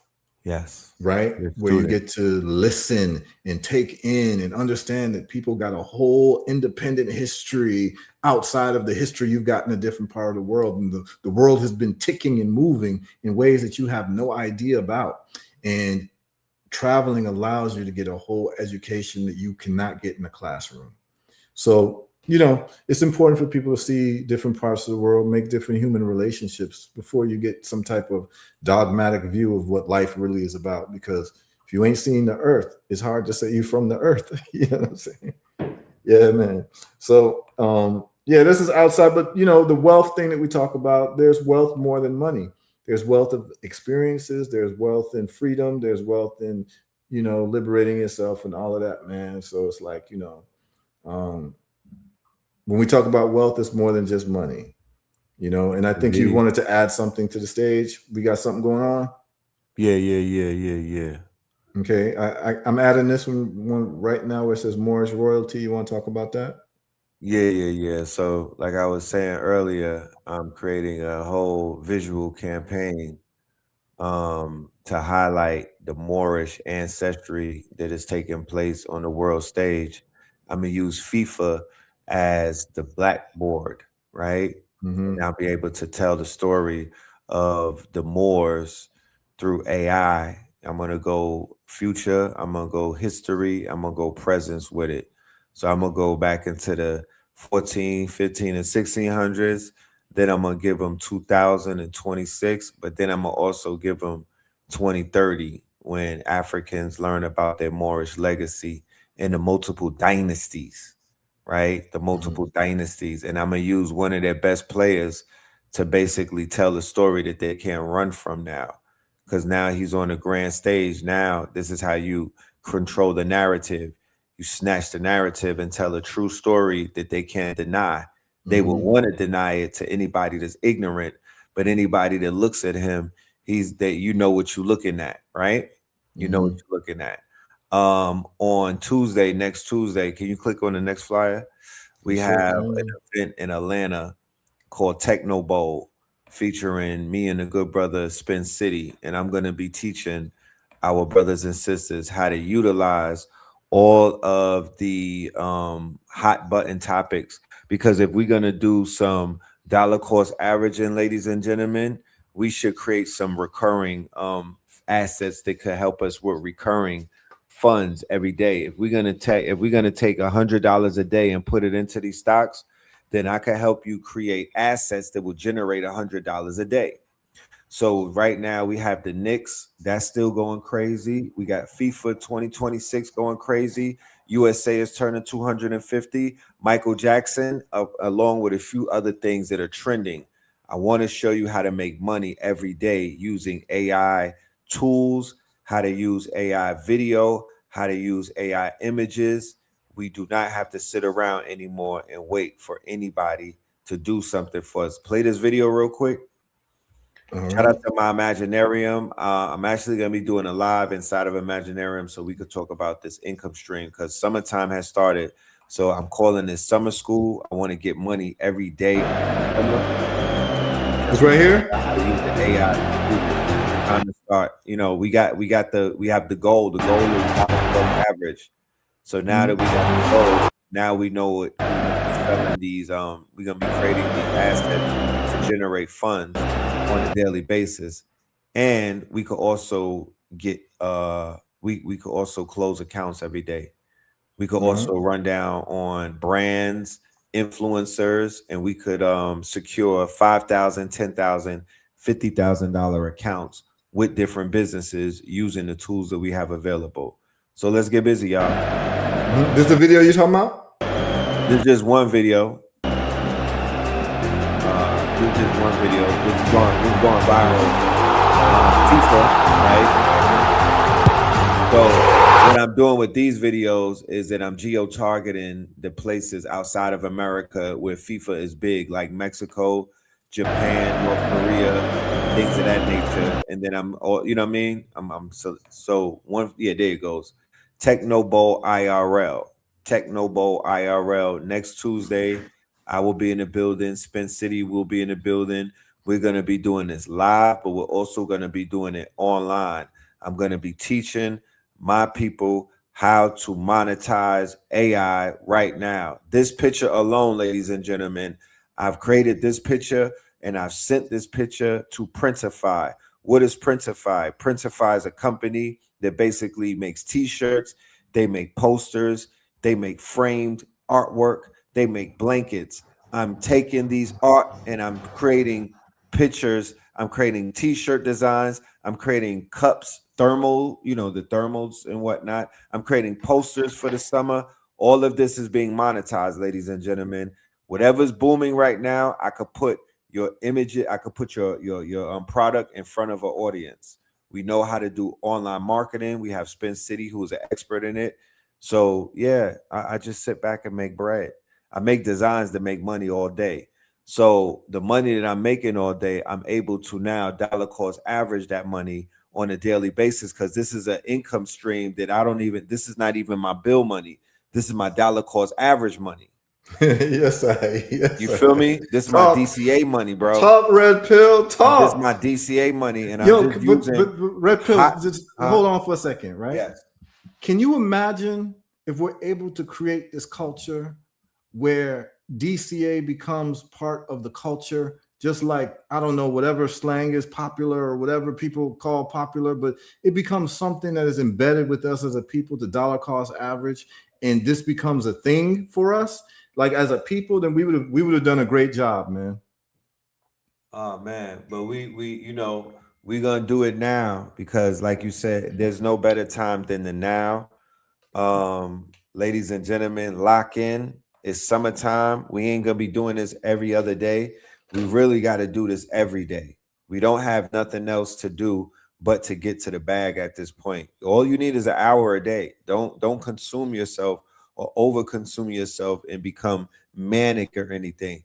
Give yourself an hour or two of lining up the dollar cost average, find those 5 stocks that you really are feeling and whatnot, and then lock into 5 different income streams. Give that 1 hour to 2 hours of your energy. You have the automations, you have the tools, you have the workflows. Tap in with us. We're on school right now. I'm gonna drop the link so you could join school, become a member. We have students that are teaching. I mean, it's not just me. I have master students right now. They will show you how to get to it. They will show you what to do. They will show you how to create these assets and how to monetize them. We'll put you inside of a group called a pod, and we'll work together. This is not hard. And matter of fact, later on today, I have a workshop called Get Money with the good brother Hits IU, and we're showing you another way to get money with GitHub. So I don't have time to sleep right now. Yeah, Brother man. just said DCA. He gave us the play. The 5-year run. We could just run it up for 5 years. We don't have to, you know what I mean? We don't have to be short-term focused and whatnot. We could run it up for 5 years, and then we could also create another income stream where we're taking care of our bills, our right now, things that are in front of us. But we need cushion. We need cushion. And what is the cushion? The cushion is the DCA. I was doing DCA with Bitcoin right off of quote unquote Cash App. They were literally Cash App was doing DCA for me since like 2020, I believe they implemented it. 20 or 20, yeah, it was 20 because it was the pandemic. It was the pandemic. What would be a go-to app that you would say right now, both in Web 2 and in Web 3? I know that it's Robinhood, but what would be your go-to DCA app that somebody could set up right now and set it up to either their probably the easiest their one, agents? Yeah, the easiest DCA app is Cash App. Okay, that's the easiest one to do because it's just easy. The user interface is just very easy. You just go into stocks and then it tells you recurring investment. You could just do that very easily. I like Robinhood because I like the charts on Robinhood. I'm able to do more on Robinhood. I get more insight on Robinhood. It gives you better metrics on Robinhood in terms of like the performance of the stock. It gives you more details on the stock, those types of things. But if you just like identify the stocks that you want and you could use Cash App, you could. But there's a lot of people tuned into us internationally, and you can actually get in on these stocks that I'm talking about. If you don't live in the United States, you can go with Interactive Brokers, and you can also go with Charles Schwab. They have international accounts where people on an international level can buy any of these American-based stocks. Okay, so yeah, man. I see you starting to really start articulating this DCA, my brother, Red Pill. So bro, I'm hoping that you play a role, right? You know, because you got a way with words, man. You coin phrases very well. You know what I'm saying? Because I still tell people it's leg day. You know what I'm saying? That's right. Keep that going. These are mantras, my brother. Yeah, these are mantras to break the spell. Yeah. I use the word. First there was the word. I use the word as a sword. So in front of the word is you put the S and it becomes the sword. Right? Yeah, so man. As you was talking today, I wrote down 4 ideas because you know my wheels are turning. Dollar cost average for dummies. But I don't like to call people dummies. Right. Dollar cost average for whales. Right. Y'all can run with my idea. I'm going to Amazon real quick. I mean, show you how to become a whale. Yeah, because everybody been doing baby shark for too long, but nobody want to have a conversation on how to make a whale.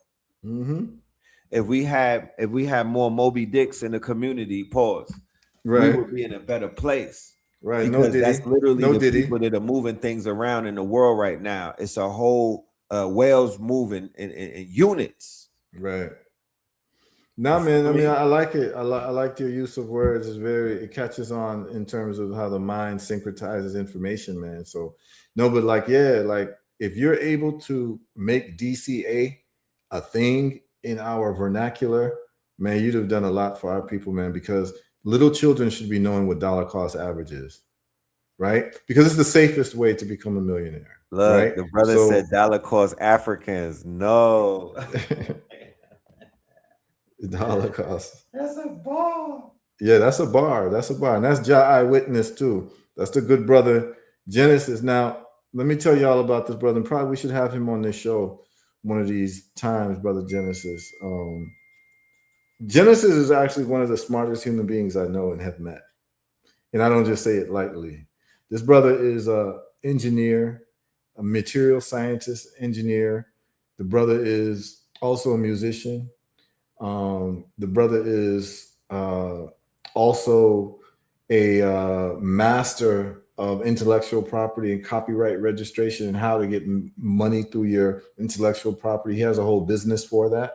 So any musicians, anyone who does artwork of any type, you're gonna want to sit down and talk with Jah Eyewitness, because he can set you up where you're able to license your work to YouTube and license your work in different ways, where you actually become the aggregator of the IP and you get money straight off of the table, almost like a record label does. So Jah Eyewitness is a genius, and I hope that we will be graced with his presence in any of these coming weeks where he can talk about some of the work that he does. And he's also doing work with AI as well. So the brother's an engineer. The brother is part of the black box theory that I'm putting forward, because he has solutions. And so what we need to do is get brother Jah Eyewitness on at some point, aka brother Genesis. You know what I'm saying? I saw him this weekend in Richmond, and the brother is just an outstanding brother, and I could say he's as good of a human being as he is an intelligent human being. So it's very rare that you get that mix of intelligence and kindness and just a good human being, man. And I love that brother. And I just can't wait for the world to get exposed to his music, his work, and the things that he does, because he's a gem and he is an asset for me. So I have friends and I have family and I have a ledger, liabilities and assets, and he's on the asset side of the people that I know. Right. You know the ledger. Yeah, know the ledger is real. My network is my net worth. Right. So Jah Eyewitness, someone's looking for you right now, wants to get in touch with you. Yeah. On Facebook, brother Jah Eyewitness. Oh, they need some other people asking for your info, Jah Eyewitness. Yo, I'm supposed to be planting mango trees right now, but we do have a couple more minutes. Brother Jah Eyewitness, you want to just tap in real quick and just talk about what you do? Oh, he's saying he can be reached. If you want to tap in with us, I can give you the call-in link, and you can just call in for a few minutes, introduce yourself, say what you do, and how people can reach you, because this is a brother who is on a whole different level. And when I tell you that the brother is just one of the most intelligent people that I know, I really mean it. And he's a great resource to our people. And what I want to do, brother Jah Eyewitness, I'm going to put the call-in link on my Facebook. I think you're tuned in through Facebook. We'll do a few more minutes. While we wait for the good brother. Yeah, go ahead, Red Pill. From you, what is a good date that we can do this think tank? I want to do the first session of a think tank. This weekend's not good for me, but the next weekend's not good. The weekend after. The weekend after, right? I would say I'm gonna do New York for the 4th of July, and then after that, I'm gonna gather my my consortium of. I'm gonna invite people during the African Arts Festival, which should be about 3 or 4 days. I'll be networking out there. We'll be performing. Nice. We'll be we'll have product. We're gonna do it real big. That'll be my my New York summertime launch party. You know, I'm gonna be doing. I got booked to do summer camp in August, and no, mid-July and in August in New York City, the Bronx specifically. So it's almost like I called out. I said that I want a residency, and just it didn't even take but 2 days, and I got the phone call. I got booked. You know, I'm gonna be a summer camp and a summer school teacher. You know, I'll be teaching AI to the children. I'm gonna be teaching them AI, but I'm also doing soccer and basketball as the kinetic sport, as the kinetic knowledge interface. So touching grass and touching glass, but we're gonna use the FIFA fever and also the NBA Knicks and 5 that whole aspect of sports to entice these children to learn the AI. Okay, cool. Yeah. Brother Genesis, I just text you on WhatsApp and also on your phone with the link for you to call in. Just introduce yourself to the audience, because there's some people who definitely want to link with you. But yeah, check your phone, Brother Genesis. And if you prefer it through email, I can send it to you through email as well. Because we are going to be logging out. I'm late for a call I have to do, but I think this is important enough for us to stay on another 10 minutes just to introduce Brother Genesis to this great audience that we have, man. So check your phone, Genesis. If you need me to email you the link, I can do that as well. And I can do that right now, as a matter of fact. I don't want to have to post it. So I'm gonna need a lot of people calling in right now, but okay, I think Genesis is on. And let's have our good brother Genesis join us, and y'all are in for a treat. There we go. My brother. Yes. What's up, bro? What's up, man? Yeah, man. Always good to see always you. great information. You know what I mean? Yeah, man. Always good to see you, man. Just tell the people about you, what you're doing in terms of, just talk about your background. You see, here's the thing, right? People meet me and they find out about what I've done in my life, and they're like so amazed. Oh, you used to be a lawyer, you used to do this, you used to be a poet, you used to do this. And my thing is like, I think that should be normal, because what happens is that in these societies that we're in, they want to pigeonhole you into one thing, right? So if you are an engineer, that's all you are. That's, you're an engineer. If you're a teacher, that's all you do. But we're multifaceted people. And one of my greatest heroes is Cheikh Anta Diop, right? Yeah. Cheikh Anta Diop was a multi-powered intellectual. He's what you call a polymath, right? Because he was a PhD in history, a PhD in chemistry, a PhD in linguistics. He was a master of all these things, and that's how he pieced together our history, because we're broken people, right? Our history has been broken up. We've been scattered and shattered around the world. And so you needed someone who was multidisciplinary to put all of these things together. And that's how, Cheikh Anta Diop came up with his book, Civilization of Barbarism, the African Origin of Civilization, which, by the way, when he was in France, they put him in an insane asylum, right?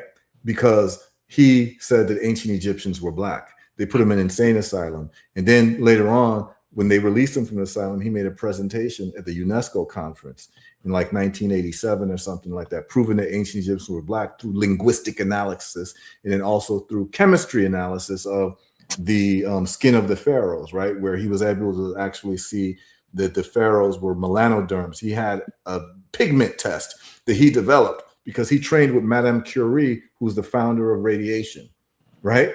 And I think plutonium or radium she found. She was his teacher, right? So anyway, Cheikh Anta Diop. So I always knew that it's going to be necessary for us to be multidisciplinary as a people and as individuals to solve our problems. And so you, more than almost anybody I know, is a master, not a jack of all trades, but a master of many trades.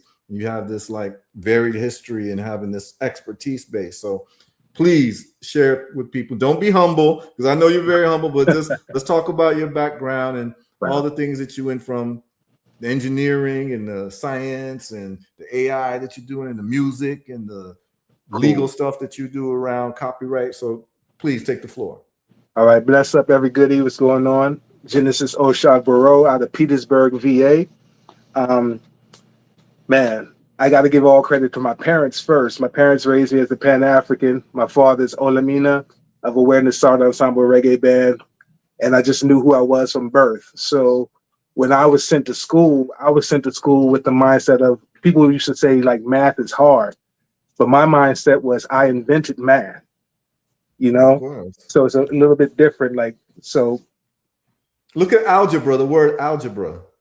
Algebra. It's right there. is the ancient Kemetic god of earth. Ra is the god of the sun, right? For sure. And you put the earth and the sun together, and the calculations of the distance of the earth and the sun was found through algebra. You Sure. know what I'm saying? For sure. Yeah. Yeah, man. So just, raised up on the road through Rastafari, going to shows with my father. So got into the music very early, as far back as I can remember. Ended up going to engineering school, Virginia Tech at the time, graduated with a degree and started in chemical engineering, graduated with a degree in mining and mineral processing engineering.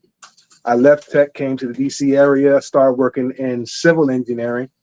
The housing market crashed. I needed a gig. So somebody I went to school with started a technology company, an e-discovery company. And I got a job in IT, which is e-discovery is litigation, the technical side of the legal field.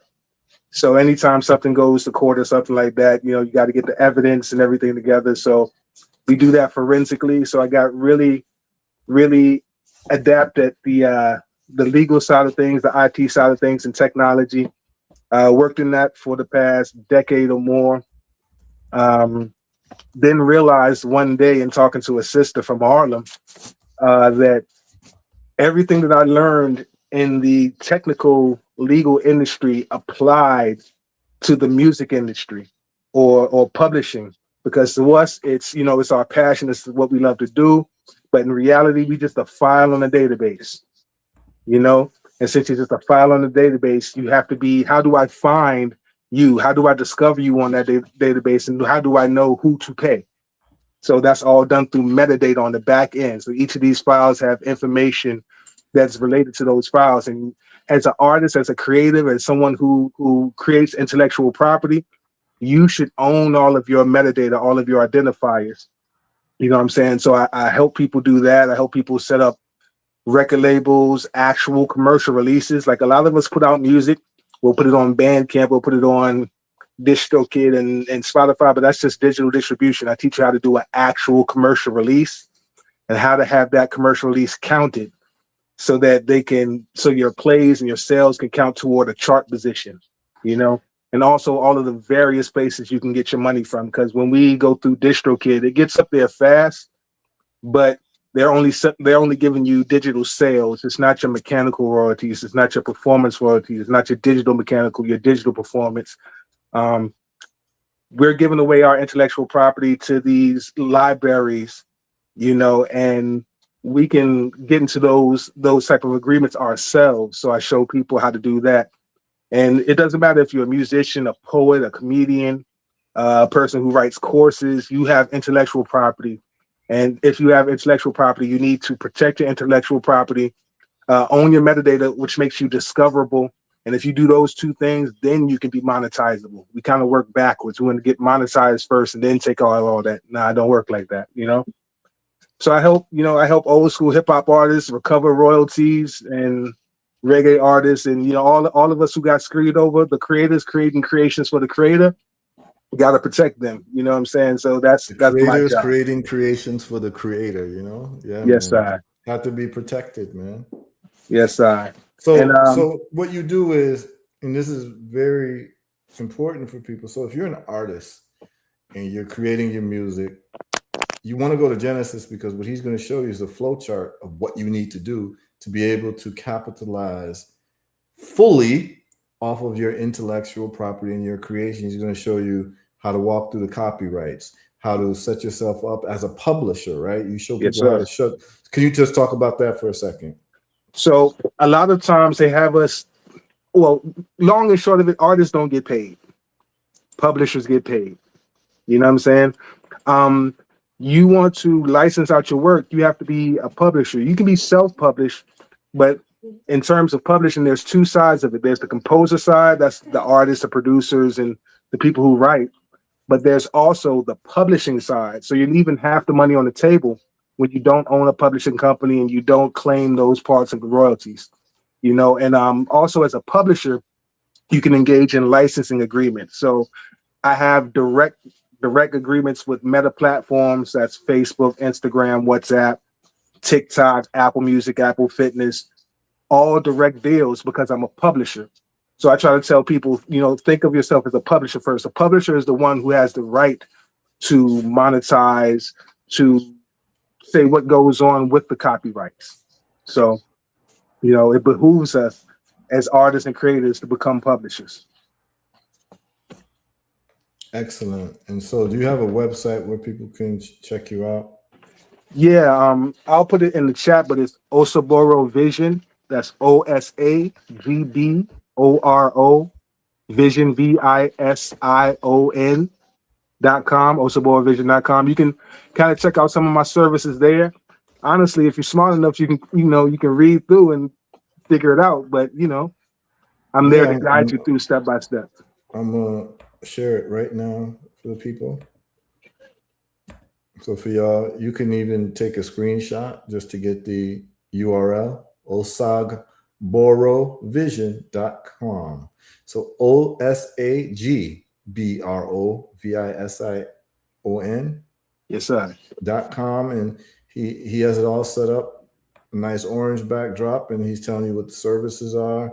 And this is basically, it's a rights management tailored for creators, labels, and publishers. Can you just talk briefly about the money you've been able to get for like older artists and what that entails? And like, you could share a few anecdotes. You don't have to say, you can say the people's names, but the specific cases, you don't have to say their names because you might attach money to it. So, you know, you can just, you could tell that story as well, because I'm sure you got some crazy stories.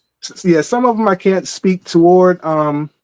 Like I sit on the board of the Jay Dilla Foundation, James DeWitt Yancey Foundation, you know, the hip hop producer Jay Dilla, and I see what goes on and what they do to us as artists. I've seen stuff going on with George Clinton, Funkadelic Parliament. They're publishing reggae band Midnight. Various hip hop artists. If you don't know, like I like dealing with old school hip hop artists because not a lot of them are aware that after 35 years, they can go back after their publishing, you know, but, you know, they get excited to do that, but you also have to have something to bring it to. So I help them set up their publishing companies and make sure that everything's straight so they can finally monetize. Either they can create new deals or take over the existing deals that they're in. So I've done that for like various hip hop artists and R&B groups, and, you know, just the education is the key part. You know, once you're educated on what's going on, once you understand that the copyright is the foundation of monetizing everything. Once you understand that, you know, 26,000+ songs come out a day, 93% of those songs are not copywritten. If those songs aren't copywritten, you'll never get a placement on like Facebook or anything like that. You have to have your business in order. You have to have split sheets. So, you know, I teach people what's required to actually monetize your intellectual property, you know. But it's a whole lot of people. I helped a brother who's been releasing reggae music for years, and he's done pretty well. But when he got with me, it was the first time he charted, because he's been releasing music for years, but there had never been a commercial release, and nobody was counting. So for the first time, he had an actual commercial release. He had actual Luminate counting the plays and the sales and everything, and he charted for the first time, Billboard charts. So it's not that hard to do because people aren't necessarily doing it correctly.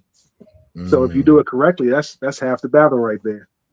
Okay, my good brother, I just want to say that you were a godsend. We were actually on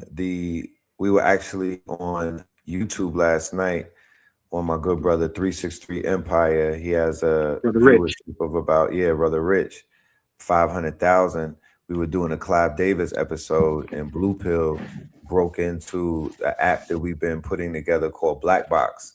And it is in perfect, it's everything that you're speaking of. My good brother H Factor, he's been working on the technology. I also have a student that emailed me. He just put out a tool to help with, you know, recovering all of the black box, the royalties. We were talking about how Clive was robbing the artists, like literally just sitting down every day. You know, imagine the fable Rumpelstiltskin, where they were basically spinning hair into gold. That's what they're doing with the IP. That's what they're doing with our ideas. Our ideas are like the hair that they spin into gold. So the fact that he's worth almost $1 billion in his demise and Clive Davis's death, I could easily see that a majority of that was his knowledge over the industry or the music business, and the lack of understanding or the lack of knowledge that the artists have, to whereas they'll walk into an entity owning 100% of themselves and then walk out of that entity owning 1% of themselves with basically a check that they owe interest on, and they say Right. that they've been signed to something. Oh, I sold my publishing, I got signed to a label. No, you incurred debt, you signed over your rights, you became a perpetual slave and whatnot. That's And right. you got jerked. Stop playing, stop acting like you did something. You didn't do anything. So we put out the wish that after the wicked witch of the East, you know, he's an archetype. Clive Davis was here. He's the one that set up a lot of these quote unquote slave deals and whatnot. He's been the architect in this matrix that has kept artists inside of these jars, inside of these boxes, basically in debt and in servitude. So we're praying for a rainbow, for a new day, and we're praying for information such as what you have and the structure that you've built to be implemented into this new wave of artists, because we have access to $1 billion, $1 trillion assets in terms of IP. You know, we got some Right. artists with catalogs that are priceless. And I also found out that they are training the AI with 7 of my songs, 46 of one of my collaborator songs. And I'm like, yeah, look at that. You know what I mean? That's That's right. that's a good class action suit down the pipeline. However, you know, it just goes to show that we all have to get dressed for the party. We got to get our business right. And this is the brother that you're looking at right here who is ready for you, and he will turn your hobby into a what? A business, an Yes, income indeed. stream, a asset that accumulates wealth, and basically it's one of the few assets that appreciates in value over time. That's right. Do you also have a vehicle that deals with equity and any type of asset sharing when it comes to the music? You know, I thought of that. I was dealing in the Web3 space for some time with NFTs and everything, and I kind of stepped away because it's kind of like the Wild West. They don't know Yeah. anything about property rights management.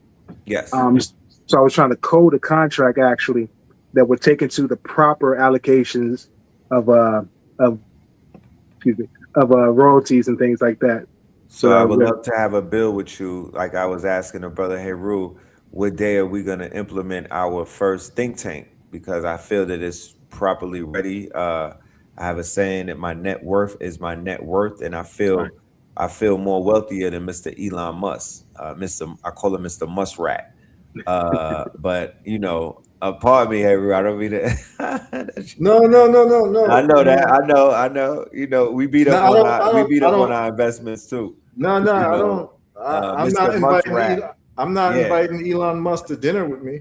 that's right. But Mr. Muskrat was I able will to learn from leverage. the moves that he makes, though. That's right. He's That's right. able to leverage his relationships. He's able to leverage his network, and he's showing anybody that's a serial entrepreneur some of the ways in which to do this. However, moving forward in this new quantum reality that we're in, I already know that the things that he was doing with the technology that he was utilizing, we're going to be able to tap into something that is far more superior, far more disruptive, and far more quote unquote far more to our moat. Like, we do have a moat. We definitely have a moat because we got 99 problems, and each one that we solve is $1 trillion worth. It's worth $1 trillion in and of itself. But yeah, I want to build with you, God. I got somebody that I want to link you with, a few people that will take your ideas into another level. Let's get this thing rolling. Let's go. No, Right. like Heru says, no better time than the now. Right And on. I've been peeping the brothers' work as an artist for years, man. You know what I'm saying? So I'm already hip to, you know. yes. I want to give one more nugget to people though, man, that kind of hit my soul. Like artists, if once you copyright your work, and you publish your work with your PRO, performing rights organization, every time you go perform at a venue, you're able to claim performance royalties for that performance at the venue. It's on ASCAP, it's ASCAP Live. On BMI, it's BMI Live. So you perform at the venue, you'll give the show information, when the show was, and what was the ticket price, capacity, things of that nature. And you can get paid royalties for performing your own songs at your stage show. You don't even have to record and release the song. It just has to be a published song. So think about it as a lecturer or a comedian. If you copyright and publish your lectures and your jokes, Right. you can then collect performance royalties. Right. On That's every what I lecture. want to talk to you about. Man. I want to talk to you about the syncs. I want to talk to you about taking all of my YouTube videos and publishing them. We are the publishing company. Everything that you were saying is in perfect alignment with Blue Pill and H Factor built out over the last 2 years with KTL Plus. So Blog Talk Radio episodes, everything that I have on Spotify streaming. That's why I send all of my audio to Spotify from these long form videos that I'm doing and whatnot, so we could get all of the publishing for that. And I open it up with a song and I close it with a song. So that's also being spun as well. So instead of me going to the DSPs, I'm getting more spins off of me putting an intro song and an outro song on these videos that may do average 5,000 to 10,000 and whatnot, but it's compounded because I'm doing 4 to 5 long form videos a week. Right. Yeah. Right. Yeah, it's a whole bunch of ways to monetize, but I love to break them down for you, you know? Oh man, I heard it was 30 plus. So yeah. I'm gonna pull up a chair with my notebook and we're gonna turn this thing up, because as my audience knows, I've been resilient with not putting my music on DSPs. I've been resilient teaching them about the ISPC codes and whatnot. I've been resilient about just controlling my catalog. I'm like, nah, I ain't that pressed. I don't need nobody paying me in pennies and whatnot. And I don't need to be streaming. I don't need that. I would rather people hear about my projects and don't know where to get it, or know where to get it and it's rare, than to be all over streaming. And once again, they just showed me the other day, they took 7 of my songs and trained the AI. If I put my catalog on there, it would have been 70 songs. But because I only put the Red Summer on there, they was able to take a few of those songs. But that's all good, because I know that the majority of my classics, I control that. That's right. That's right. Yeah, that streaming thing is the devil is in the details, man. You know what I'm saying? It's they sell the dream of celebrity and fame to us. They sell streams that are only worth fractions of a cent. They sell social media, algorithms and things like that. Like I ran an experiment last year where I released 2 projects. One was direct to consumer, and the other was through one of the third-party aggregators. What I learned is I made way more money off the direct-to-consumer, way more. The one that was off the third-party aggregator had a lot more user-generated content that was built up, so that was cool. But I came up with a perfect way to have the best of both worlds, how to distribute only to the social media platform so people could create content, but have them come to me as the point of sale. Right. We implemented the 1,000 fan theory back in 2014, I believe, and ran through Bandcamp. You know what I mean? We were using Bandcamp as a platform, but we had the theory from reading up through Wired magazine and whatnot. What's my dude's name? Tim Ferriss's 4-Hour Work Week, and the 100 fan theory was an Asian lady, but it was done through the guy who he came up with a book called The Long Tail. There it goes. Woo! The Long Tail is a must read. Anybody is dealing with digital money, you got to read The Long Tail. So it broke down the 1,000 fan theory. We implemented that. We were using Ning at that time, Ning, right? Yeah. So we were using Ning as the 1,000 fan theory apparatus. And we've been implementing that over the years. But every single one of our projects, we've made sure that we cross the 1,000 fans or the 1,000 supporters and whatnot, and making them super fans, not just a regular purchase of the album. You getting merch. You feel me? You're basically following us through our journey and whatnot. We want to 10x the 1,000 fan theory using these tools that we have now, to whereas each artist will have a certified 10,000 fans, utilizing blockchain, of course, and crypto wallets to lock them in. Smart contracts, blockchain, and the crypto wallet. So I need to build with you immediately. We need to, they want you back on the show. I automatically thought of a panel that I want to have with you on, with some of the experts, so we could break the chains. I just don't want to, smoke blunts of Clive Davis and whatnot, and put them in the air. I also want to dismantle the systems that he put together. So I'm putting Larry Jackson on trial. I'm putting Lyra Cohen on trial. I'm putting Clive Davis on trial. Those were the people who brought up these slave systems, these demonic, quote unquote, soul capturing systems. Angie Stone, Phyllis Hyman, Whitney Houston, James Brown, Prince, Michael Jackson, all of the people that were rallying against these demons and these, quote unquote, these robber barons. We are going to disrupt this industry. Thank you, my brother. Thank you, HERU, for even bringing him through and thinking about him and aligning this purpose. But yeah, this is a DCA Wednesday. Right on. Yeah, man, it's beautiful, and if I can expose more people to the brother Genesis, the world will be a better place. I have access to him whenever I want. Me and the brother, we have a good brotherhood together, and I just want to make sure that other people can access him as well. So it's a beautiful thing, And like I said, man, the brother is a good brother, and his goodness is equal to his intelligence, and so I just want to make sure that all of y'all, if you're in the arts world and you're doing music, you got to have a consultation with Genesis. Sit down and just chop it up with him, because he's going to show you the maze you have to go through, from the creation of your music to the monetization and all the different ways you can monetize it properly. Basically, what a record label does to make money for them, he's going to show you how you can make money for yourself by using all of the knowledge that record labels have, and turn yourself into a record label and your own publisher, so that we keep that wealth, at home.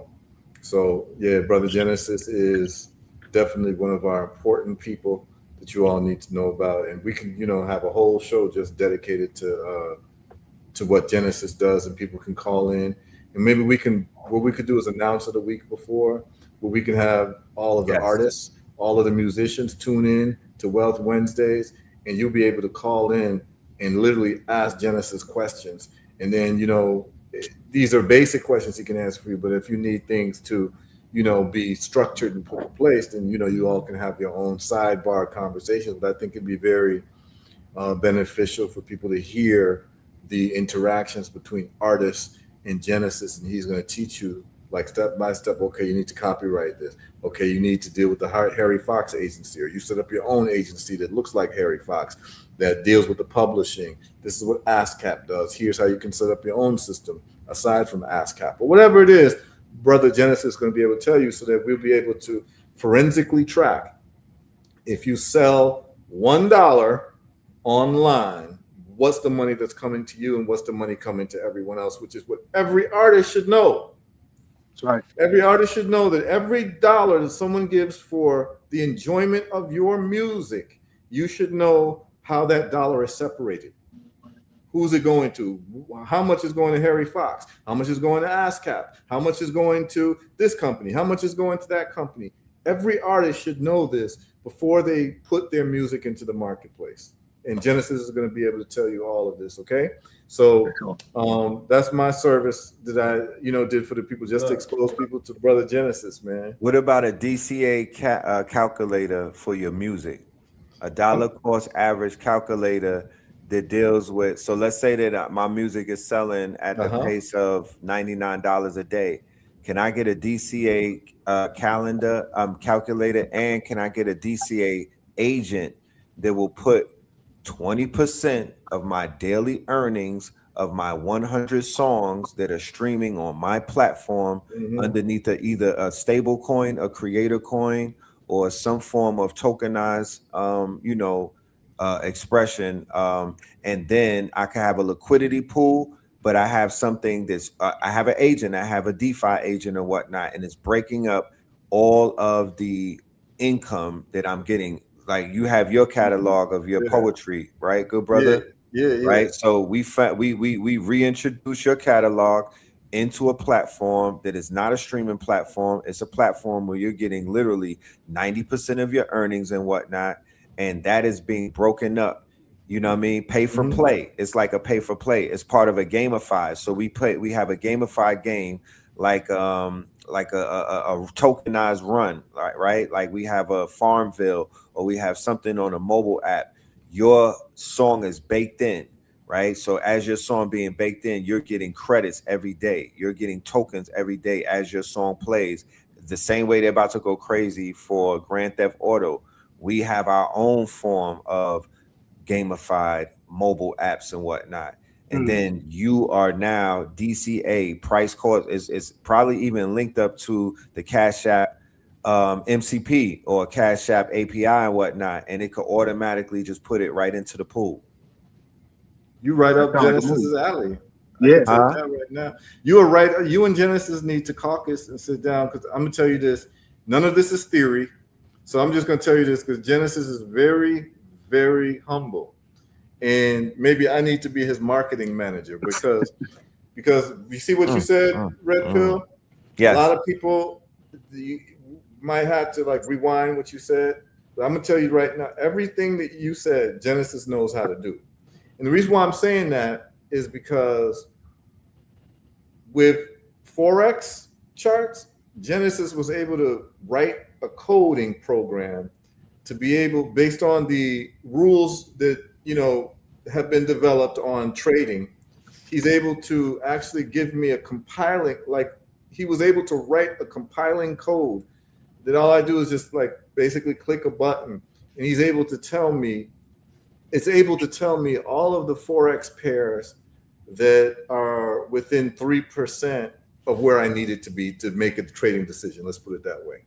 And so Genesis developed this, and he did it in about 24 hours. Right. And people don't know how valuable we got the tools. Genesis he has the tools and the knowledge to be able to do, and the understanding to be able to do. So everything you talked about in terms of even like I mean, it's a great idea to gamify, your intellectual property. So therefore, like it becomes like almost like a electronic game for a musician that like I've done this, and this is the amount of money that can come to me if I was to sell, let's say, $10,000 worth online. And this is what I would actually get out of that $10,000. And what you're trying to do as the artist is you're trying to get as much as that $10,000 coming to your pockets as possible. And Genesis will show you how to do it. It'll show you how to license your music so you can get licensed into movies. You can get licensed, because that's where the real money is at, what they call synchronization rights. Right. And so, I mean, he can talk about all of that, Right. Genesis, please comment.